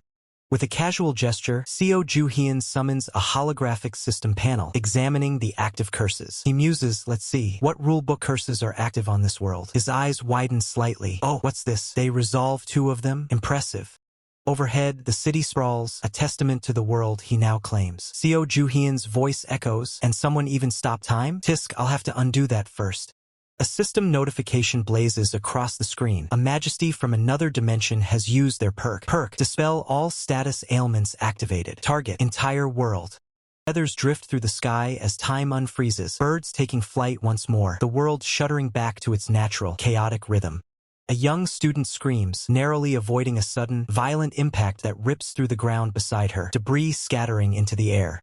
Throughout the city, multiple impacts erupt simultaneously, sending civilians sprawling and buildings shaking as the world violently recalibrates. A collage of powerful figures hints at the complex narrative unfolding, showcasing Seo Ju-hyun in various forms alongside other key players and mystical elements.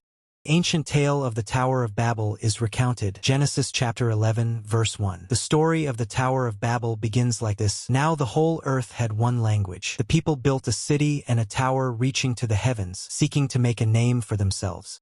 A blinding light descends from the heavens, a colossal, ethereal hand appearing as the narration continues. God came down, saw what they were doing. The mighty Tower of Babel crumbles under divine judgment, as the voice declares, and realized that if left alone, they would grow too powerful and arrogant. So he scattered them across the earth by confusing their language. Seo Ju-hyun, with a confident smirk, reveals his audacious plan. We're only using the part of the story before that, but we'll craft a relic based solely on the first part. We're going to reverse the curse of Babel. Seo Ju-hyun stands among his allies, gesturing towards a fallen figure as he outlines his strategy to confront the ancient curse.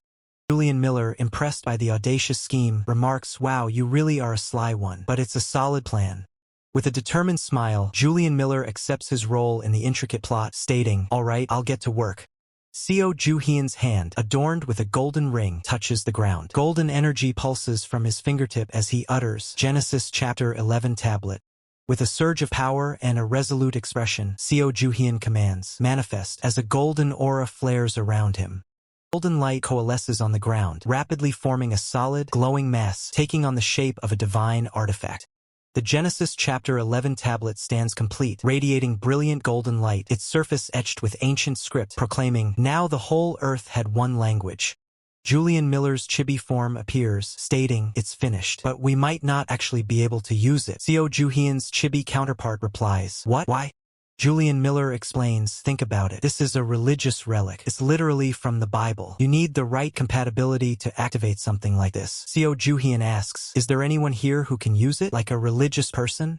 Julian Miller's eyes gleam with realization as he declares, "Actually, we do have one." The white-haired man between them looks surprised, uttering, "Huh?"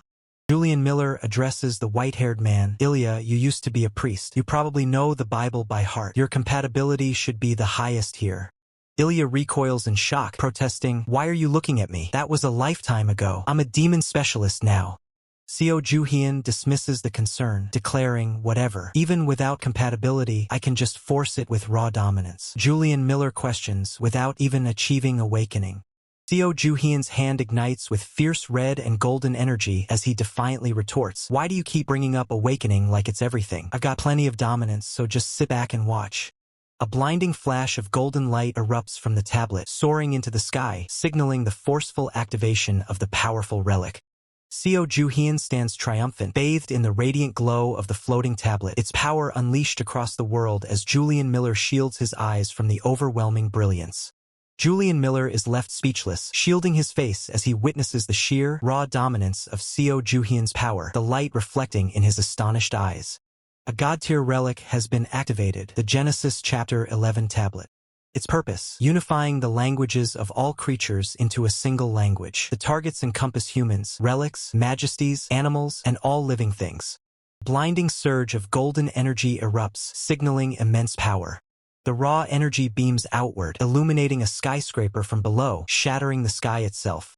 Two figures, their faces contorted in a primal scream, raise their arms as if in triumph or agony. One of them, a man with a brown jacket, looks on with wide, shocked eyes. The other, in a dark jacket, shouts in surprise. A woman holding a white dog looks around in confusion. A man nearby, clenching his fists, exclaims, "Wait, I can understand you." Another person, further back, seems equally bewildered, asking, "What was I even doing here?" A voice, filled with fear, cries out, "I'm scared, I'm scared." Two soldiers in tactical gear react to a sudden understanding. One shouts, "Wait, I can understand what they're saying now." The other barks an order, "All right, let's move." The world's languages have been restructured into a single language. A man with orange hair, looking exhausted, remarks, "Phew, it worked, though it took a lot out of me." Beside him, a dark-haired figure with glowing accents grins, exclaiming, "Master, you're amazing, so cool." A third person mutters in awe, "What a monster." A man on the phone receives positive news. "Your Highness, the aircraft are successfully avoiding collisions. They report that communications are fully restored." He replies with a smile, "That's good to hear." Chaos erupts in the city. A person shouts, "Everyone, there is a shelter nearby," while another urges, "Please evacuate immediately." A woman clutches a dog, a man runs in panic, and another covers his face in despair. A figure with wild red hair and glowing eyes screams in frustration, damn it all." The same figure, consumed by rage, bellows, "Why isn't my relic working?"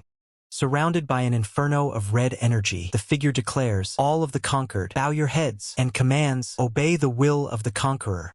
People on the ground look up in alarm. "What's that?" asks one, while another wonders, "Thunder? Is it going to rain?" A third groans in pain, "You are Looking towards a distant, glowing object in the sky, a voice muses, "They say history is written by the victors." Below, another voice states, "The Arch of Victory is the perfect example of that."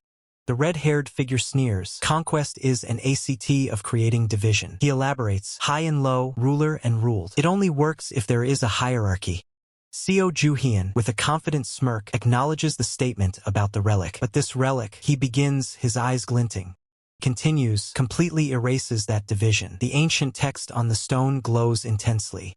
By unifying the languages of all creatures into a single language," Seo Juhian explains, "all existence becomes equal." The people below react with shock and awe. "We are equal," they cry out, echoing the sentiment, "We are all the same." The red-haired figure, engulfed in a blinding red light, is stunned. "Ugh," he gasps, "the distinction between dominance and obedience is neutralized." His eyes widen in disbelief and fury. What is this? "My Arch of Victory," he screams, his power faltering. Seo Juhian calmly explains, "Your relic relies on separating the conqueror from the conquered." He smirks, "Now, it's completely useless." The red-haired figure glares, enraged, "You bastard," he seethes. "Do you think you've won just because you achieved the neutralization of one of my relics?" He draws a knife and slices his own hand, drawing blood. This war is far from over. A torrent of blood erupts from his wound, glowing with a sinister red energy. From the crimson energy, twisted, vine-like tendrils emerge, reaching out towards the cityscape. The red-haired figure calls out, "Come forth, my allies."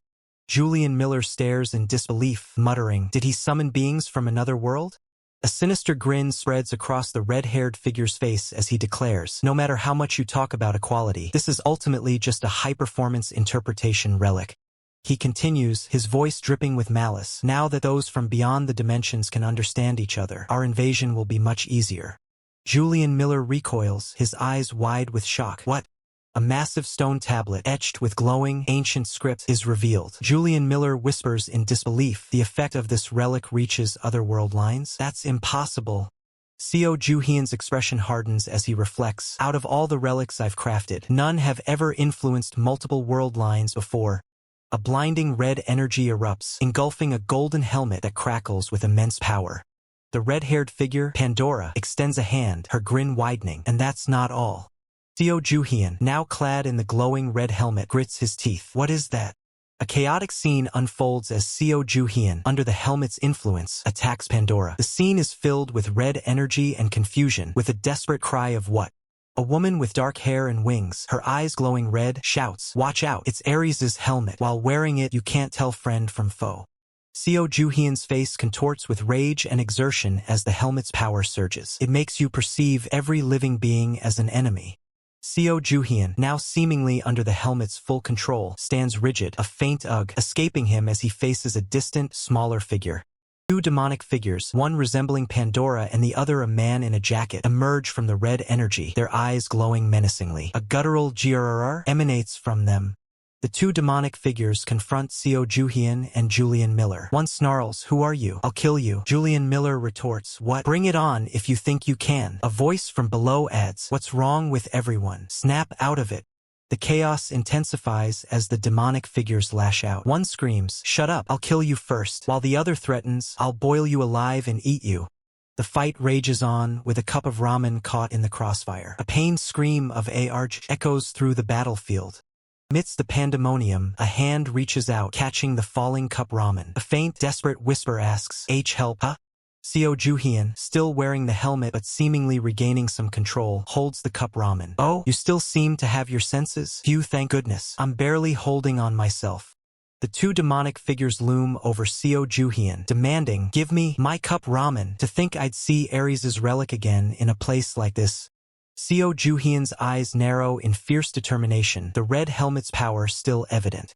The battlefield is a scene of utter madness. People in helmets are attacking each other wildly, with shouts of "Who do you think you are? Get lost!" and "What? Why are you screaming? Bring it!"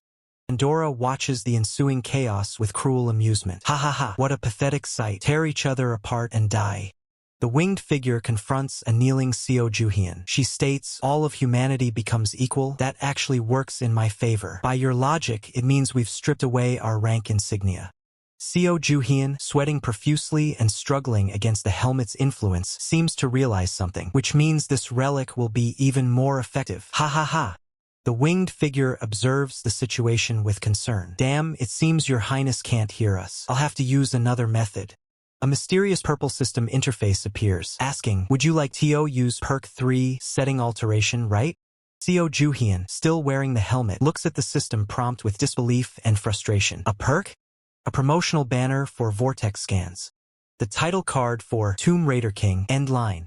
The air crackles with raw energy as a blinding light erupts, tearing through the fabric of reality itself. The city below is bathed in an unnatural, vibrant glow. Fierce warrior, his red hair a wild mane, clenches his fist, his eyes burning with shock and disbelief. A golden ring glints on his finger. A triumphant grin splits the face of a man wearing a gleaming, ornate helmet. He declares, "Under the domain of any chief god-tier relic," his voice booming with power. Jagged bolts of lightning tear across a stormy, ominous sky, signaling immense power being unleashed. A blinding flash of golden light erupts, accompanied by the pronouncement, "All lower relics are subjected to neutralization." The very air seems to vibrate with destructive force. Golden helmet, radiating intense energy, is engulfed in a blinding aura. A guttural scream of pain echoes. The golden helmet is violently ejected into the sky as a fiery explosion engulfs the city. A woman with vibrant red hair recoils, her eyes wide with shock as she exclaims, "No way! The helmet of Ares is..." A close-up reveals the shattered, cracking surface of the golden helmet, its glowing eye staring with a mixture of terror and disbelief. A young man, the golden helmet fused to his head, cries out in agony and confusion. Another figure in the background looks on in alarm. The man with the helmeted head stumbles, his mind reeling. Beside him, Pandora, her eyes wide with concern, asks, What was I doing?" An ancient illustration depicts Ares, the Greek god of war, in full battle regalia, a spear in hand and shield at the ready. Another illustration shows Zeus, wielder of lightning, confronting a figure representing Ares. A voice ponders, but still. Seo Juhyun grins, a crackling blue spear of energy in his hand, as he states, he's still below Zeus. Seo Juhyun's grip tightens on Zeus's spear, an SS-rank, chief god-tier bound relic, as blue energy crackles around him. Pandora glares, teeth bared in fury, as she asks, "You have a chief god-tier relic, and you used a rulebook perk?" Seo Juhyun smirks, his eyes glinting with amusement as he retorts, "You bastard, you're a majesty." He chuckles. A desperate cry rings out, "Allies, capture that bastard." A figure, entangled by crimson tendrils, screams, "This world's majesty is still alive." System prompts flash. Invasion relic coordinates are being recalibrated. Heart response of Majesty Seo Juhyun detected. Initiating immediate retrieval. From high above, a subordinate warns, "Boss, they're all swarming toward us." Seo Juhyun, looking down at the chaos, orders, "TSK, let's fall back for now. Everyone, get ready to move." Julian Miller, looking bewildered, holds a cup of instant noodles surrounded by swirling golden energy. Steam rises from the cup as Julian exclaims, "What's with the steam? Did someone pour water on him?" Inside the cup, a tiny, distressed figure cries out, "No, I didn't. What is this? What's happening to me?" A massive wave of golden energy erupts, engulfing the street and revealing small figures in the distance. The city skyline is once again bathed in an ethereal, otherworldly light, with strange, web-like structures shimmering in the sky. Golden energy washes over the skyscrapers, obscuring them in a blinding light. Two figures, seemingly caught in mid-air, question their situation. One asks, "Wait, we can't find his heart?" while another states, "Target coordinates lost." System messages appear. Yu Jaha's trait survival instinct activated. Emergency foods protection, defense, and stealth functions are now active. A shocked voice exclaims, "You had an ability like this?" Seo Juhyun, with a knowing smirk, looks at Julian Miller, holding a cup of instant noodles. Seo Juhyun remarks, "You really seem like a relic." Julian replies, "Well, he is one right now." A tiny figure within the noodle cup cries out, "I'm a human." Sob. Seo Juhyun grins, holding the cup, and declares, "Perfect. With this, I can attack while in stealth." He then states, "Let's hit him where it hurts." Seo Juhyun grips a glowing blade, his eyes burning with a cold fury. "How dare he arrogantly invade my world?" A blinding beam of blue energy erupts, clashing violently with an unseen force. Julian Miller braces himself, unleashing a powerful blast. A figure with fiery red hair, enraged, screams, "You slippery little rat, where are you hiding?" The red-haired figure's face contorts in a furious scowl, his eyes narrowed in intense concentration. Seo Juhyun lunges forward, a blinding golden aura erupting around him as he attacks. A blinding flash of light erupts as Seo Juhyun's power clashes with the red-haired figure. The impact sends shockwaves through the area. Seo Juhyun grins, holding a cup, and declares, "Perfect. With this, I can attack while in stealth." He then states, "Let's hit him where it hurts." Seo Juhyun's hands grip the hilt of his weapon, the blue energy crackling around it as he prepares for the next move. The red-haired figure sneers, face to face with Seo Juhyun. "Do you think a tiny toothpick of a blade can defeat a conqueror?" The red-haired figure taunts, "Did you think I wouldn't have a defense relic active?" Seo Juhyun smirks, a flicker of amusement in his eyes. The red-haired figure recoils in shock as a blinding purple energy engulfs them. "What?" System notification. ISIS's Poison Fong is activated. Target, Conqueror Mars O'Connell. The Conqueror's true name has been deleted. Mars O'Connell's Majesty Authority is destroyed. A colossal archway, glowing with red energy and covered in cracks, pulses with immense power. A golden helmet with glowing red eyes pulses with an infernal red aura. Gah! The red-haired figure writhes in agony, consumed by a torrent of red energy. "No! My name! My authority!" Seo Juhyun's blade strikes with devastating force, the red-haired figure's face contorted in pain. Seo Juhyun stands over the defeated figure, his voice cold. "A nameless conqueror is nothing but a thief." Seo Juhyun's intense gaze pierces through the darkness, a dangerous smirk playing on his lips. "And what happens when a thief gets caught?" The savage grin. Seo Juhyun unleashes a devastating blow, sending the red-haired figure flying. A colossal beam of blue energy pierces the sky, obliterating everything in its path. The red-haired figure screams in agony, blood splattering as he's overwhelmed by the onslaught.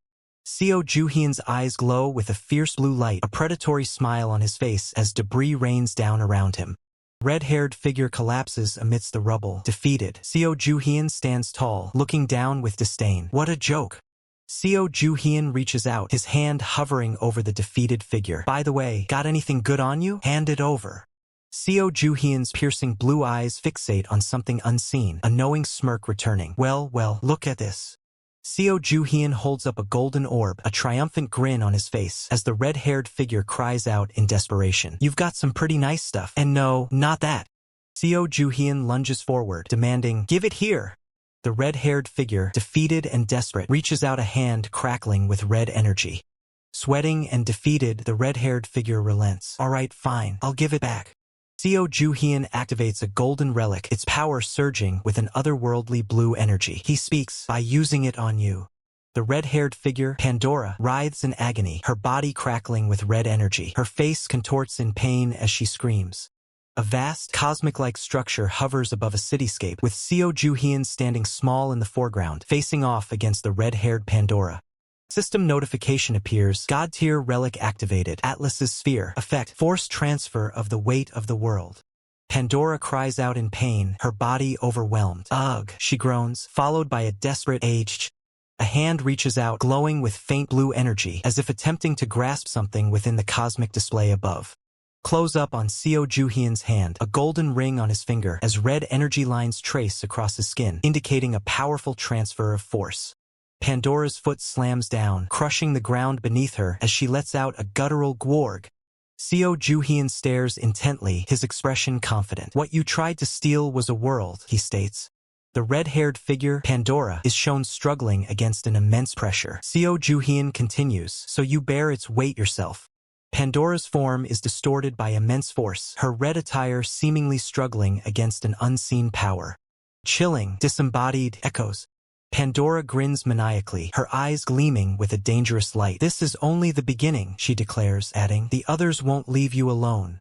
A close-up on Pandora's eye, glowing red, as she seems to be preparing for her next move.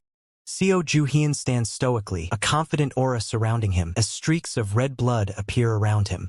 A system message reads, "Invader Mars O'Connell repelled." Below it, a speech bubble states, "Still running your mouth to the end." Two figures, one with a beanie and the other with red hair, face each other amidst a chaotic, energy-filled sky. The one with the beanie exclaims, "What? The dimensional gate?" A steampunk-attired man reacts with disbelief. "He lost? And oh way!" While another figure, his back turned, states, "I don't care, I'm leaving." Seo Joo-hyun, holding a cup of noodles, smirks. "That's right, go on home," he taunts, adding, "Keep lingering around, and you'll end up just like him." Seo Joo-hyun holds the golden Atlas's sphere in his palm. "Shrink back down, Atlas relic," he commands. Amidst the rubble, Seo Joo-hyun looks ahead, the golden relic still in his hand. "We won!" and "Our Majesty won!" are exclaimed. A shattered screen displays a fight, causing confusion. "What is this screen?" someone asks, followed by the realization, "Has it been broadcasting my fight this whole time?" Julian Miller, wearing glasses and a suit, explains to Seo Joo-hyun, "Yes, because Mars O'Connell declared a Majesty battle." Holographic image of the fight plays out above a boat. Julian Miller continues, "When a Majesty declares a Majesty battle, the rulebook broadcasts it to everyone in the involved worlds." The holographic display shows the fight's climax. Julian Miller explains, "Losing world becomes a colony of the winning world. Everyone has no choice but to watch." A view of a space station orbiting Earth with the holographic fight still visible. Julian Miller asks, "Well, since you won, why don't you check your spoils of war?" Seo Joo-hyun holds up a cup of noodles, looking at a glowing red crystal. "Spoils of war?" he questions. The red crystal pulses with intense light and energy emanating from a pool of red liquid. Seo Joo-hyun looks at a woman with dark hair and large wings, who poses dramatically. "This is?" he asks. She replies, "It's Mars O'Connell's heart." In other words, Seo Joo-hyun holds the glowing red crystal, which is identified as a Majesty's heart. Dear readers, dive deeper into the story and unlock up to chapter 20 exclusively on vortexscans.org. Happy reading! This chapter was brought to you by the Vortex Scans team. Show your support and join the storm at vortexscans.org. Find us on Discord. Tomb Raider King, End Line, Chapter 11. Seo Joo-hyun holds the glowing red crystal, identified as a Majesty's heart. Seo Joo-hyun stands amidst the rubble, holding the crystal. Julian Miller watches. A winged figure with glowing red eyes speaks to Seo Joo-hyun. "This is..." With that, you can absorb and use Mars O'Connell's Majesty ability. The winged figure explains, "Mars O'Connell's ability is called Conqueror's Authority. Would you like to absorb it?" Seo Joo-hyun grins, holding the crystal and a cup of instant noodles. "Of course I would." A group rushes forward, shouting, "Commander!" and "Seo Joo-hyun." Two figures collide in a burst of energy, shattering the environment. Seo Joo-hyun's expression turns sinister as he clutches the crystal. Conqueror's Authority. Is it a domination-type ability like Chairman Kwan's? A new skill is obtained. Fight amongst yourselves. S-rank. Effect. Targets view everyone, superiors and subordinates alike, as a conqueror and start fighting each other.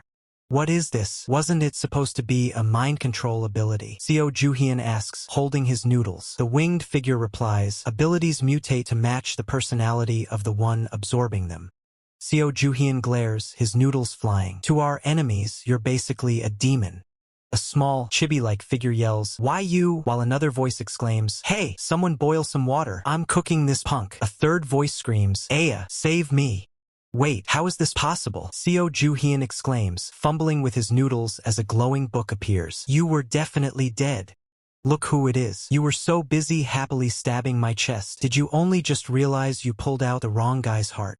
Seo Joo-hyun smirks, a red tail-like energy emerging from him. "Grr. That's how it went. Anyway, I won. Don't I get anything?" A voice asks, referring to the book with an eye symbol. "This is infuriating, but rules are rules. Take this and get lost." A title is obtained, Majesty of Chaos. Your presence increases significantly. Trouble will constantly follow you wherever you go. The probability of being attacked first by relics increases slightly. I'm leaving, you annoying majesty. I hope you drop dead soon. Seo Juhyun shouts, an explosion erupting behind him. Tui! That little bastard. A woman says, well, whatever. If I draw all the aggro and go somewhere else, it might actually be easier for you guys. Confused huh is heard. Why look so surprised? A skyscraper looms in the background. Now that the issues here are resolved, we need to head out immediately. Seo Juhyun, holding his noodles, says, I'm going to save our daughter and this guy. You guys stay here. We have to chase down the rule book to turn you Jaha back to normal. A package of instant noodles is shown with cute characters. Have a safe trip, Commander. Good luck. Red Heart. You're coming with me. If I can't turn you back, I'll use you as emergency rations. A chibi character protests, I'm a human being. My touching moment is ruined. You too, fake you Jaha. You have to guide me. Seo Juhyun says to Julian Miller. Understood, though calling me fake.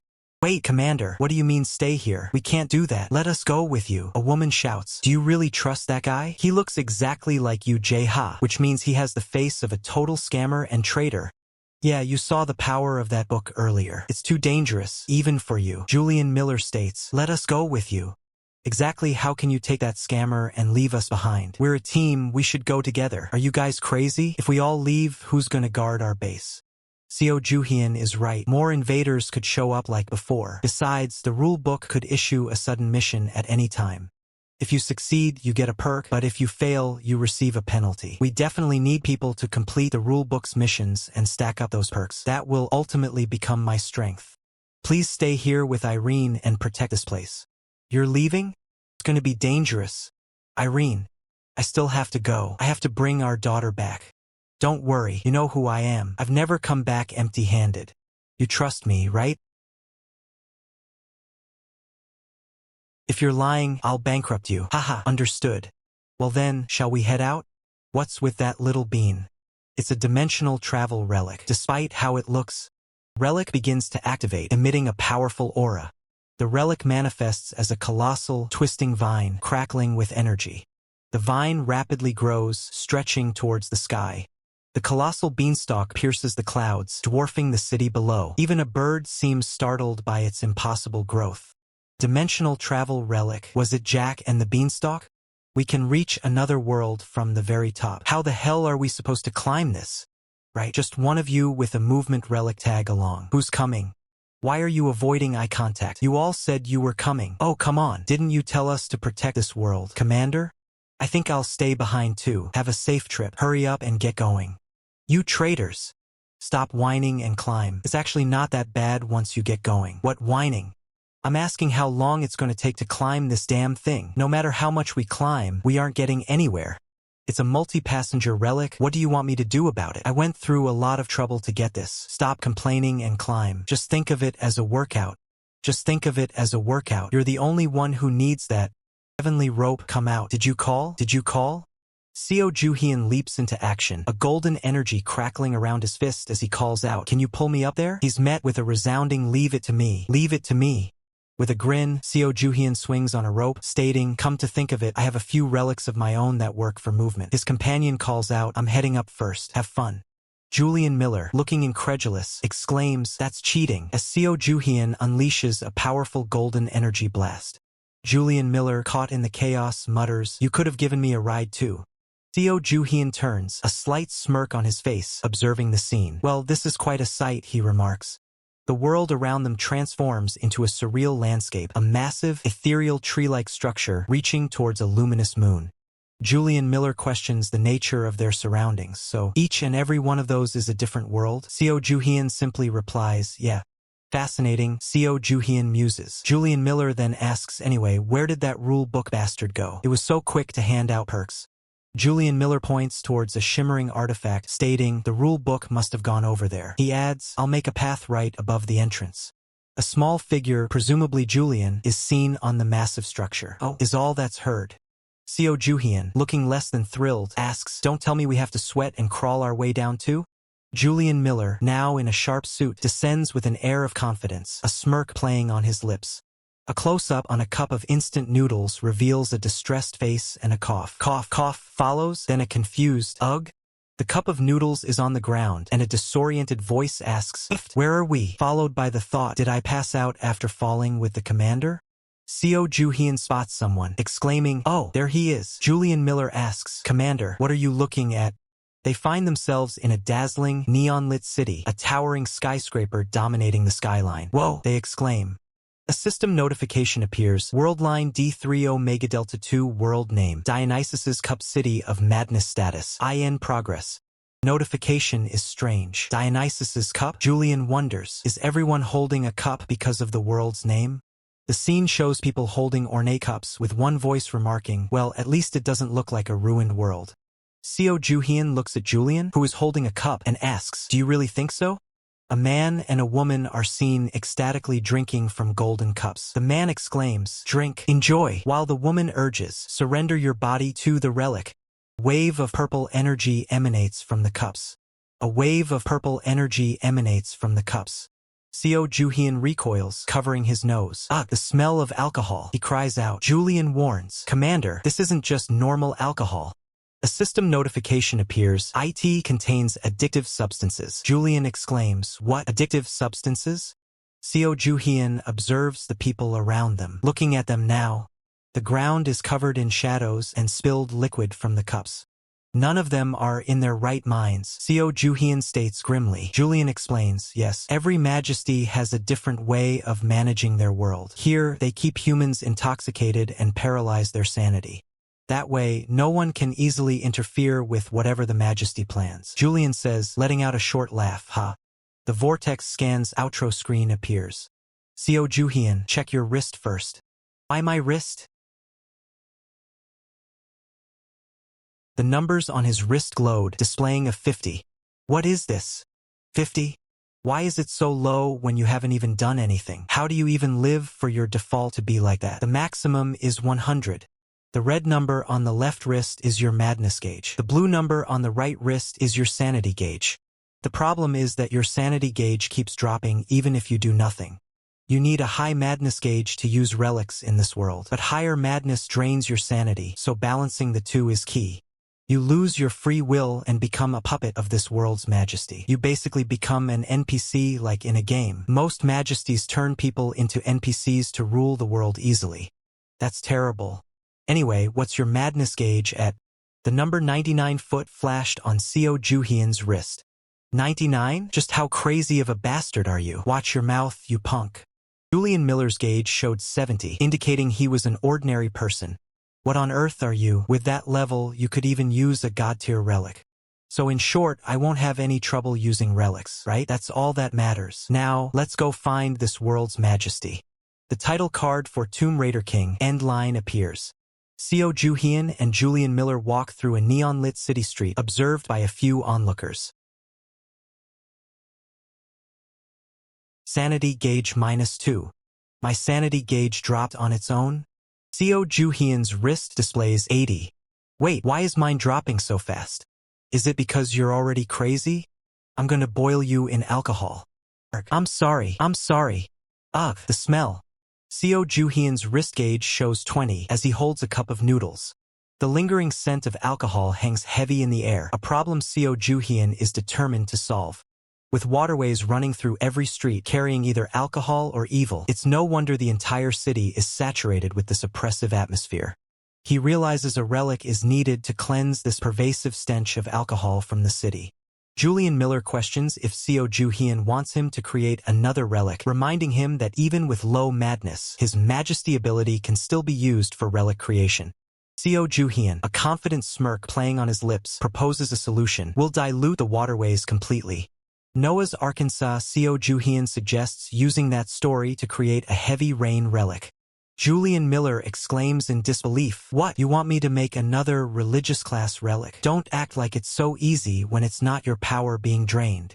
Seo Juhyun dismisses Julian's complaints, telling him to scale it down so it only rains over the city, muttering, "Always whining, just like the real UJ. I guess that might be possible," Julian concedes, then asks, "Do you know the legend well? The more detailed, the higher the success rate." Seo Juhyun, animatedly explaining the biblical flood, asks Julian, "How do you even memorize all that?" Julian mutters, "Unbelievable." Julian Miller, with a determined look, states, "It's done." A bright golden light emanates from a closed umbrella, signifying the completion of a new relic. Seo Ju-hyun reveals the relic, an umbrella. It keeps our clothes dry too. Perfect, right? He tells Julian, get under here. Julian Miller, his eyes intense, warns, unless you want to get soaked. The sky opens up and heavy rain begins to fall, illuminated by the city's neon lights. Under the protective umbrella, Seo Ju-hyun and Julian Miller stand together as the rain pours down.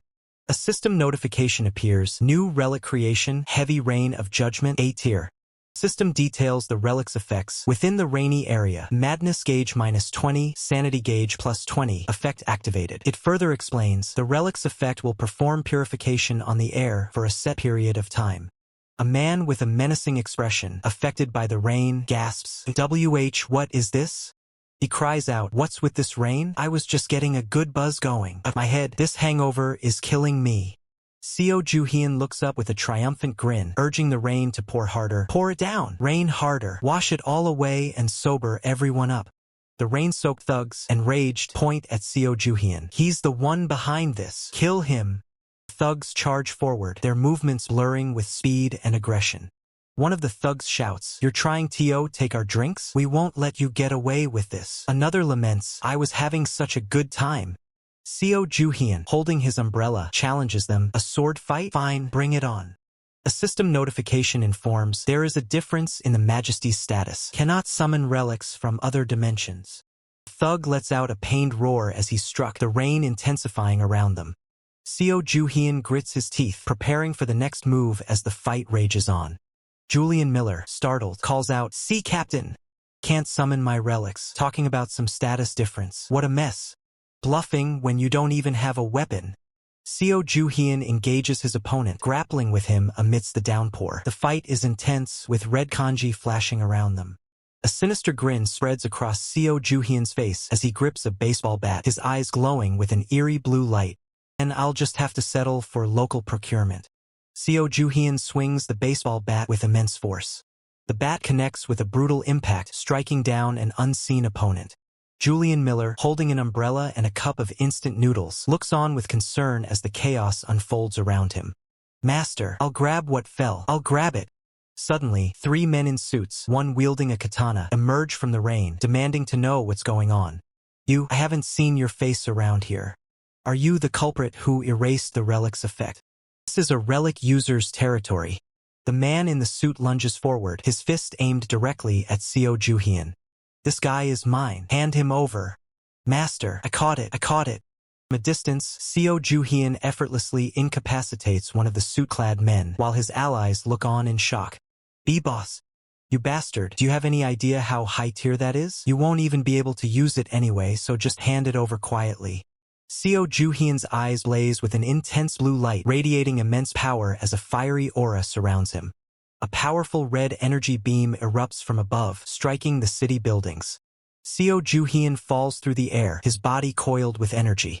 He lands with a powerful, confident stance, a predatory grin on his face. The 2 remaining men in suits look on in horror as a massive red energy beam pierces through the buildings. You guys clearly have no idea what I just got my hands on. Ha ha ha, this really brings back memories. Guys, ha ha ha, this brings back memories. Long time no see, Muramasa. Seo Ju-hyun grips the sword, his eyes sharp and determined. Making such a fuss over a mere A grade. Well, this blade does have a bit of a nasty temper. But I've swung this thing around more than a few times. So what's the bottom line? You guys are finished. Arg. Spare me. I guess his madness stat isn't 99 for nothing. What a madman. Ugh. See, you're not even in my league. Just give up. Oh, but hand over every single relic before you go, okay? Seo Ju-hyun's eyes glow with a dangerous intensity, a predatory grin spreading across his face. I don't care what they are. Give them all to me. If I search you and find anything left, your heads are coming off. Tomb Raider King, End Line Chapter 13. Master, look at this. Look how much we gathered. We gathered so much. Ha ha ha, we got quite a haul. This should be plenty of seed money. None of it looks very useful, though. I mean, it's just stuff like a cracked musical instrument. Hey now, that's not just some instrument. It's Pan's flute. Play it and it drives beasts and humans into a frenzy. But the people here are already crazy. Then what's this? Icarus's feather. B grade. Can use it as a movement relic. Are you sure about that? In the story, Icarus ended up falling to his death.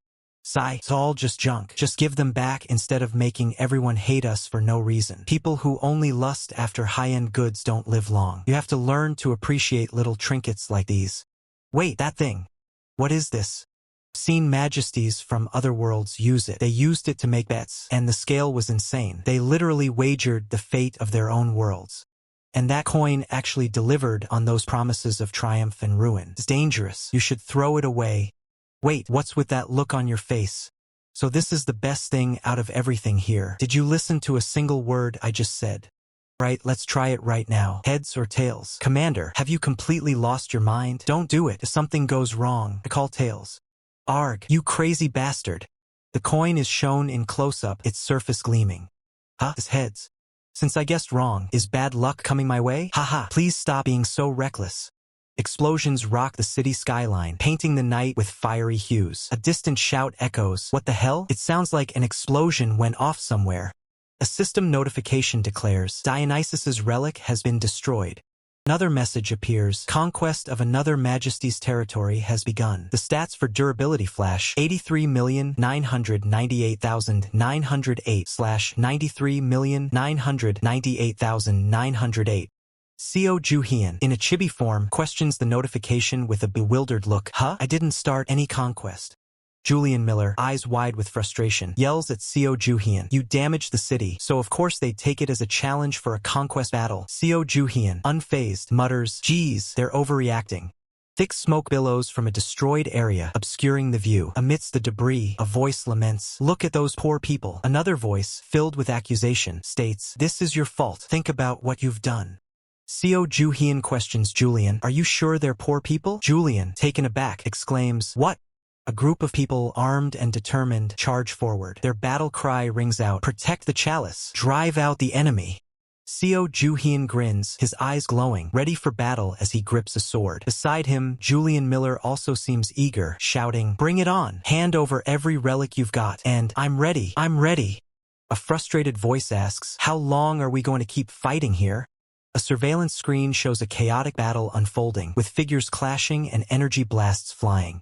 Inside a control room, an official monitors the screens. He exclaims, our conquest gauge is dropping. Could this be the work of another majesty? Another reports, we have footage of the suspect. Identity is unconfirmed. A third voice states grimly, the citizens are being wiped out. The location is identified as the Capital Security Force control room. An officer barks orders, all right, I get it, move out now. Another officer, sweat beading on his brow, responds with a loud, yes, sir. A squad of security personnel, armed with shields and batons, advances menacingly. 3 people are seen hanging upside down from wires, clearly distressed. A voice exclaims, found them, it's the citizens. Co Juhyun stands amidst the chaos, facing the approaching security forces. A voice shouts, halt, you are surrounded. Another voice questions him, hanging citizens from ropes. What are you plotting? Co Juhyun, with a smug smile, replies, can't you tell? I'm doing some dehydration. Julian Miller stands under an umbrella in the rain, observing a group of people lying on the ground, seemingly drunk. He explains, everyone here was completely soaked in booze, so I kindly washed them and hung them out to dry. Co Juhyun, gesturing with his hands, asks with a wicked grin, don't you think I did a wonderful job? Don't you feel like rewarding me? A close-up on sunglasses reveals Co Juhyun's reflection. A furious voice exclaims, if you do, make it a relic, you bastard. The security forces charge forward, yelling, get him. Co Juhyun, with a chilling smile, holds a wooden flute. Of course, no manners at all. A voice commands, get a load of Pan's flute. A terrifying, demonic visage appears, radiating intense red energy. Co Juhyun stands at the center, holding the flute, as the security forces are engulfed by the overwhelming power. The intense red energy pulses, affecting the security personnel. One of them cries out in pain, Arj. Security officer yells, who are you? Get lost. Another retorts fiercely, no, you die. A security officer lunges forward, throwing a powerful punch. Co Juhyun watches the chaos unfold with a smirk, observing the fighting security forces. Look at them go. Have fun fighting each other. He then scoffs, idiots, idiots. The blinding purple light erupts. Co Juhyun prepares to move on, stating, I'll be on my way. A woman in a tactical suit, her face masked and hair in a ponytail, points forward with a stern expression. Two figures in the foreground, their faces contorted in aggression, seem to be her targets. The tactical operative's eyes narrow with cold determination as she speaks, her voice clipped and dismissive. Too bad. Seo Ju-hyun grins, a dangerous glint in his eyes. He addresses someone off-panel, a hint of amusement in his tone. Someone actually kept their sanity? Close-up on a wrist-mounted device displays a glowing blue number, 100. The operative's voice, laced with disbelief, exclaims, his sanity gauge is 100. Seo Ju-hyun shares a knowing look with Julian Miller, who appears somewhat surprised. Looks like the elites have arrived, Seo Ju-hyun remarks, while Julian adds, it's a miracle Pan's flute even worked this well. The tactical operative, now seen from behind, faces Seo Ju-hyun and Julian Miller. She states, fortunately, there's only one opponent left, but my current relics might not be enough to handle him. The operative's perspective shifts, focusing on Seo Ju-hyun, who is now a small figure in the distance. A voice from above, likely the operative, comments, wow, keeping a perfect sanity score in a crazy city like this, you must be a real monster, huh? Below, a different voice commands, silence. You are under arrest for inciting a riot. Seo Ju-hyun, holding a golden coin between his fingers, smirks confidently. Don't be a spoilsport. Let's settle this with this. The operative's eyes widen in shock as she recognizes the coin. That's a deathmatch coin used by majesties? How do you have that? A close-up on the operative's eye reveals a flicker of calculation. She muses, no, it must be a replicated degraded version. A degraded version of that relic recently spread and caused chaos in the city. Her internal monologue continues, revealing more of her thoughts. I thought we confiscated them all, but I guess one slipped through. The operative lunges forward, a knife held ready. Her voice rings out, defiant, I won't fall for your cheap tricks. Seo Ju-hyun's hand clenches, a surge of purple energy emanating from it. His voice is calm, almost dismissive. Now. The scene splits, showing the operative and Julian Miller reacting with alarm as coins fly through the air. A golden coin spins ominously above Julian. Seo Ju-hyun's hand grips the operative's wrist, the golden ring on his finger glinting. His voice, firm and resolute, echoes, I said, let's settle this with this. Seo Ju-hyun stares directly ahead, his blue eyes glowing with power. A dark aura surrounds him as he speaks, his voice laced with challenge. Go ahead, make your choice. A promotional message appears. Dear readers, dive deeper into the story and unlock up to Chapter 15 exclusively on vortexskins.org. Happy reading. A vibrant illustration shows Seo Ju-hyun in the foreground, surrounded by several female figures with distinct hairstyles and attire. The art style is colorful and dynamic. Seo Ju-hyun stands confidently, a menacing sword held over his shoulder. The background features a futuristic cityscape bathed in blue light, hinting at a powerful, perhaps otherworldly, setting. A close-up shot captures a tense moment between two characters. One, with fiery red hair, reaches out with determination, while the other, with piercing blue eyes, confronts him. Shards of glass or ice surround them, suggesting a powerful clash. The cover art depicts a warrior in dark armor, wielding a glowing blue sword amidst a battlefield littered with fallen weapons. The title, Fusion Fantasy Novel, and Golem Factory are prominently displayed. Vibrant illustration shows Seo Ju-hyun in the foreground, surrounded by several female figures with distinct hairstyles and attire. The art style is colorful and dynamic.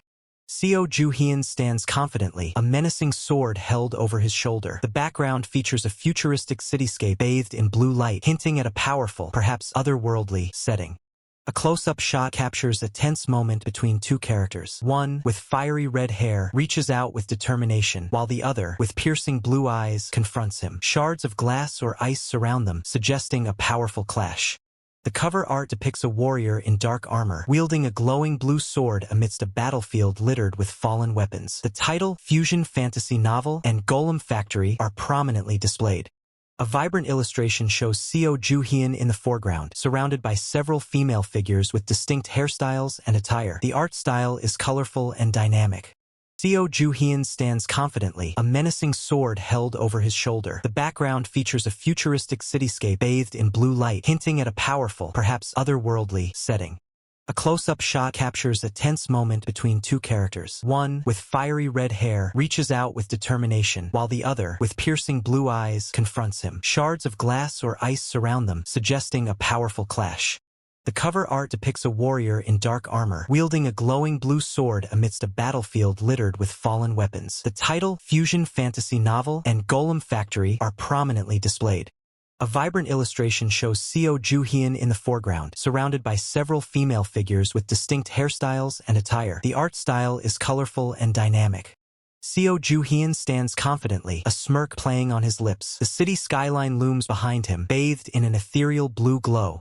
Clash of energies erupts. Figures confront a being of shattered ice and light, their hands reaching out in a desperate struggle. A lone warrior, clad in dark armor and wielding a glowing blue sword, stands amidst a battlefield strewn with fallen weapons. The air crackles with power. A montage of faces. Seo Joo-hyun, his expression determined, is surrounded by several women, each with a distinct aura of power and emotion. Seo Joo-hyun surveys his surroundings, a confident smirk on his face. His signature blue energy crackles around him, hinting at immense power. A fierce battle unfolds. A figure charges, their eyes blazing with determination, while a crystalline entity retaliates with blinding force. The warrior stands victorious, swords scattered around him. His blue aura intensifies, illuminating the desolate battlefield. A closer look at the group. Seo Joo-hyun's determined gaze is met by the surprised expressions of the women around him. Seo Joo-hyun strikes a powerful pose, his weapon held ready. The city lights behind him shimmer, reflecting the intense energy he wields. The confrontation intensifies. A hand reaches out, pushing against a shard of ice as lightning arcs between the combatants. Lone warrior stands amidst the fallen, his power radiating outwards. The battlefield is a testament to his overwhelming strength.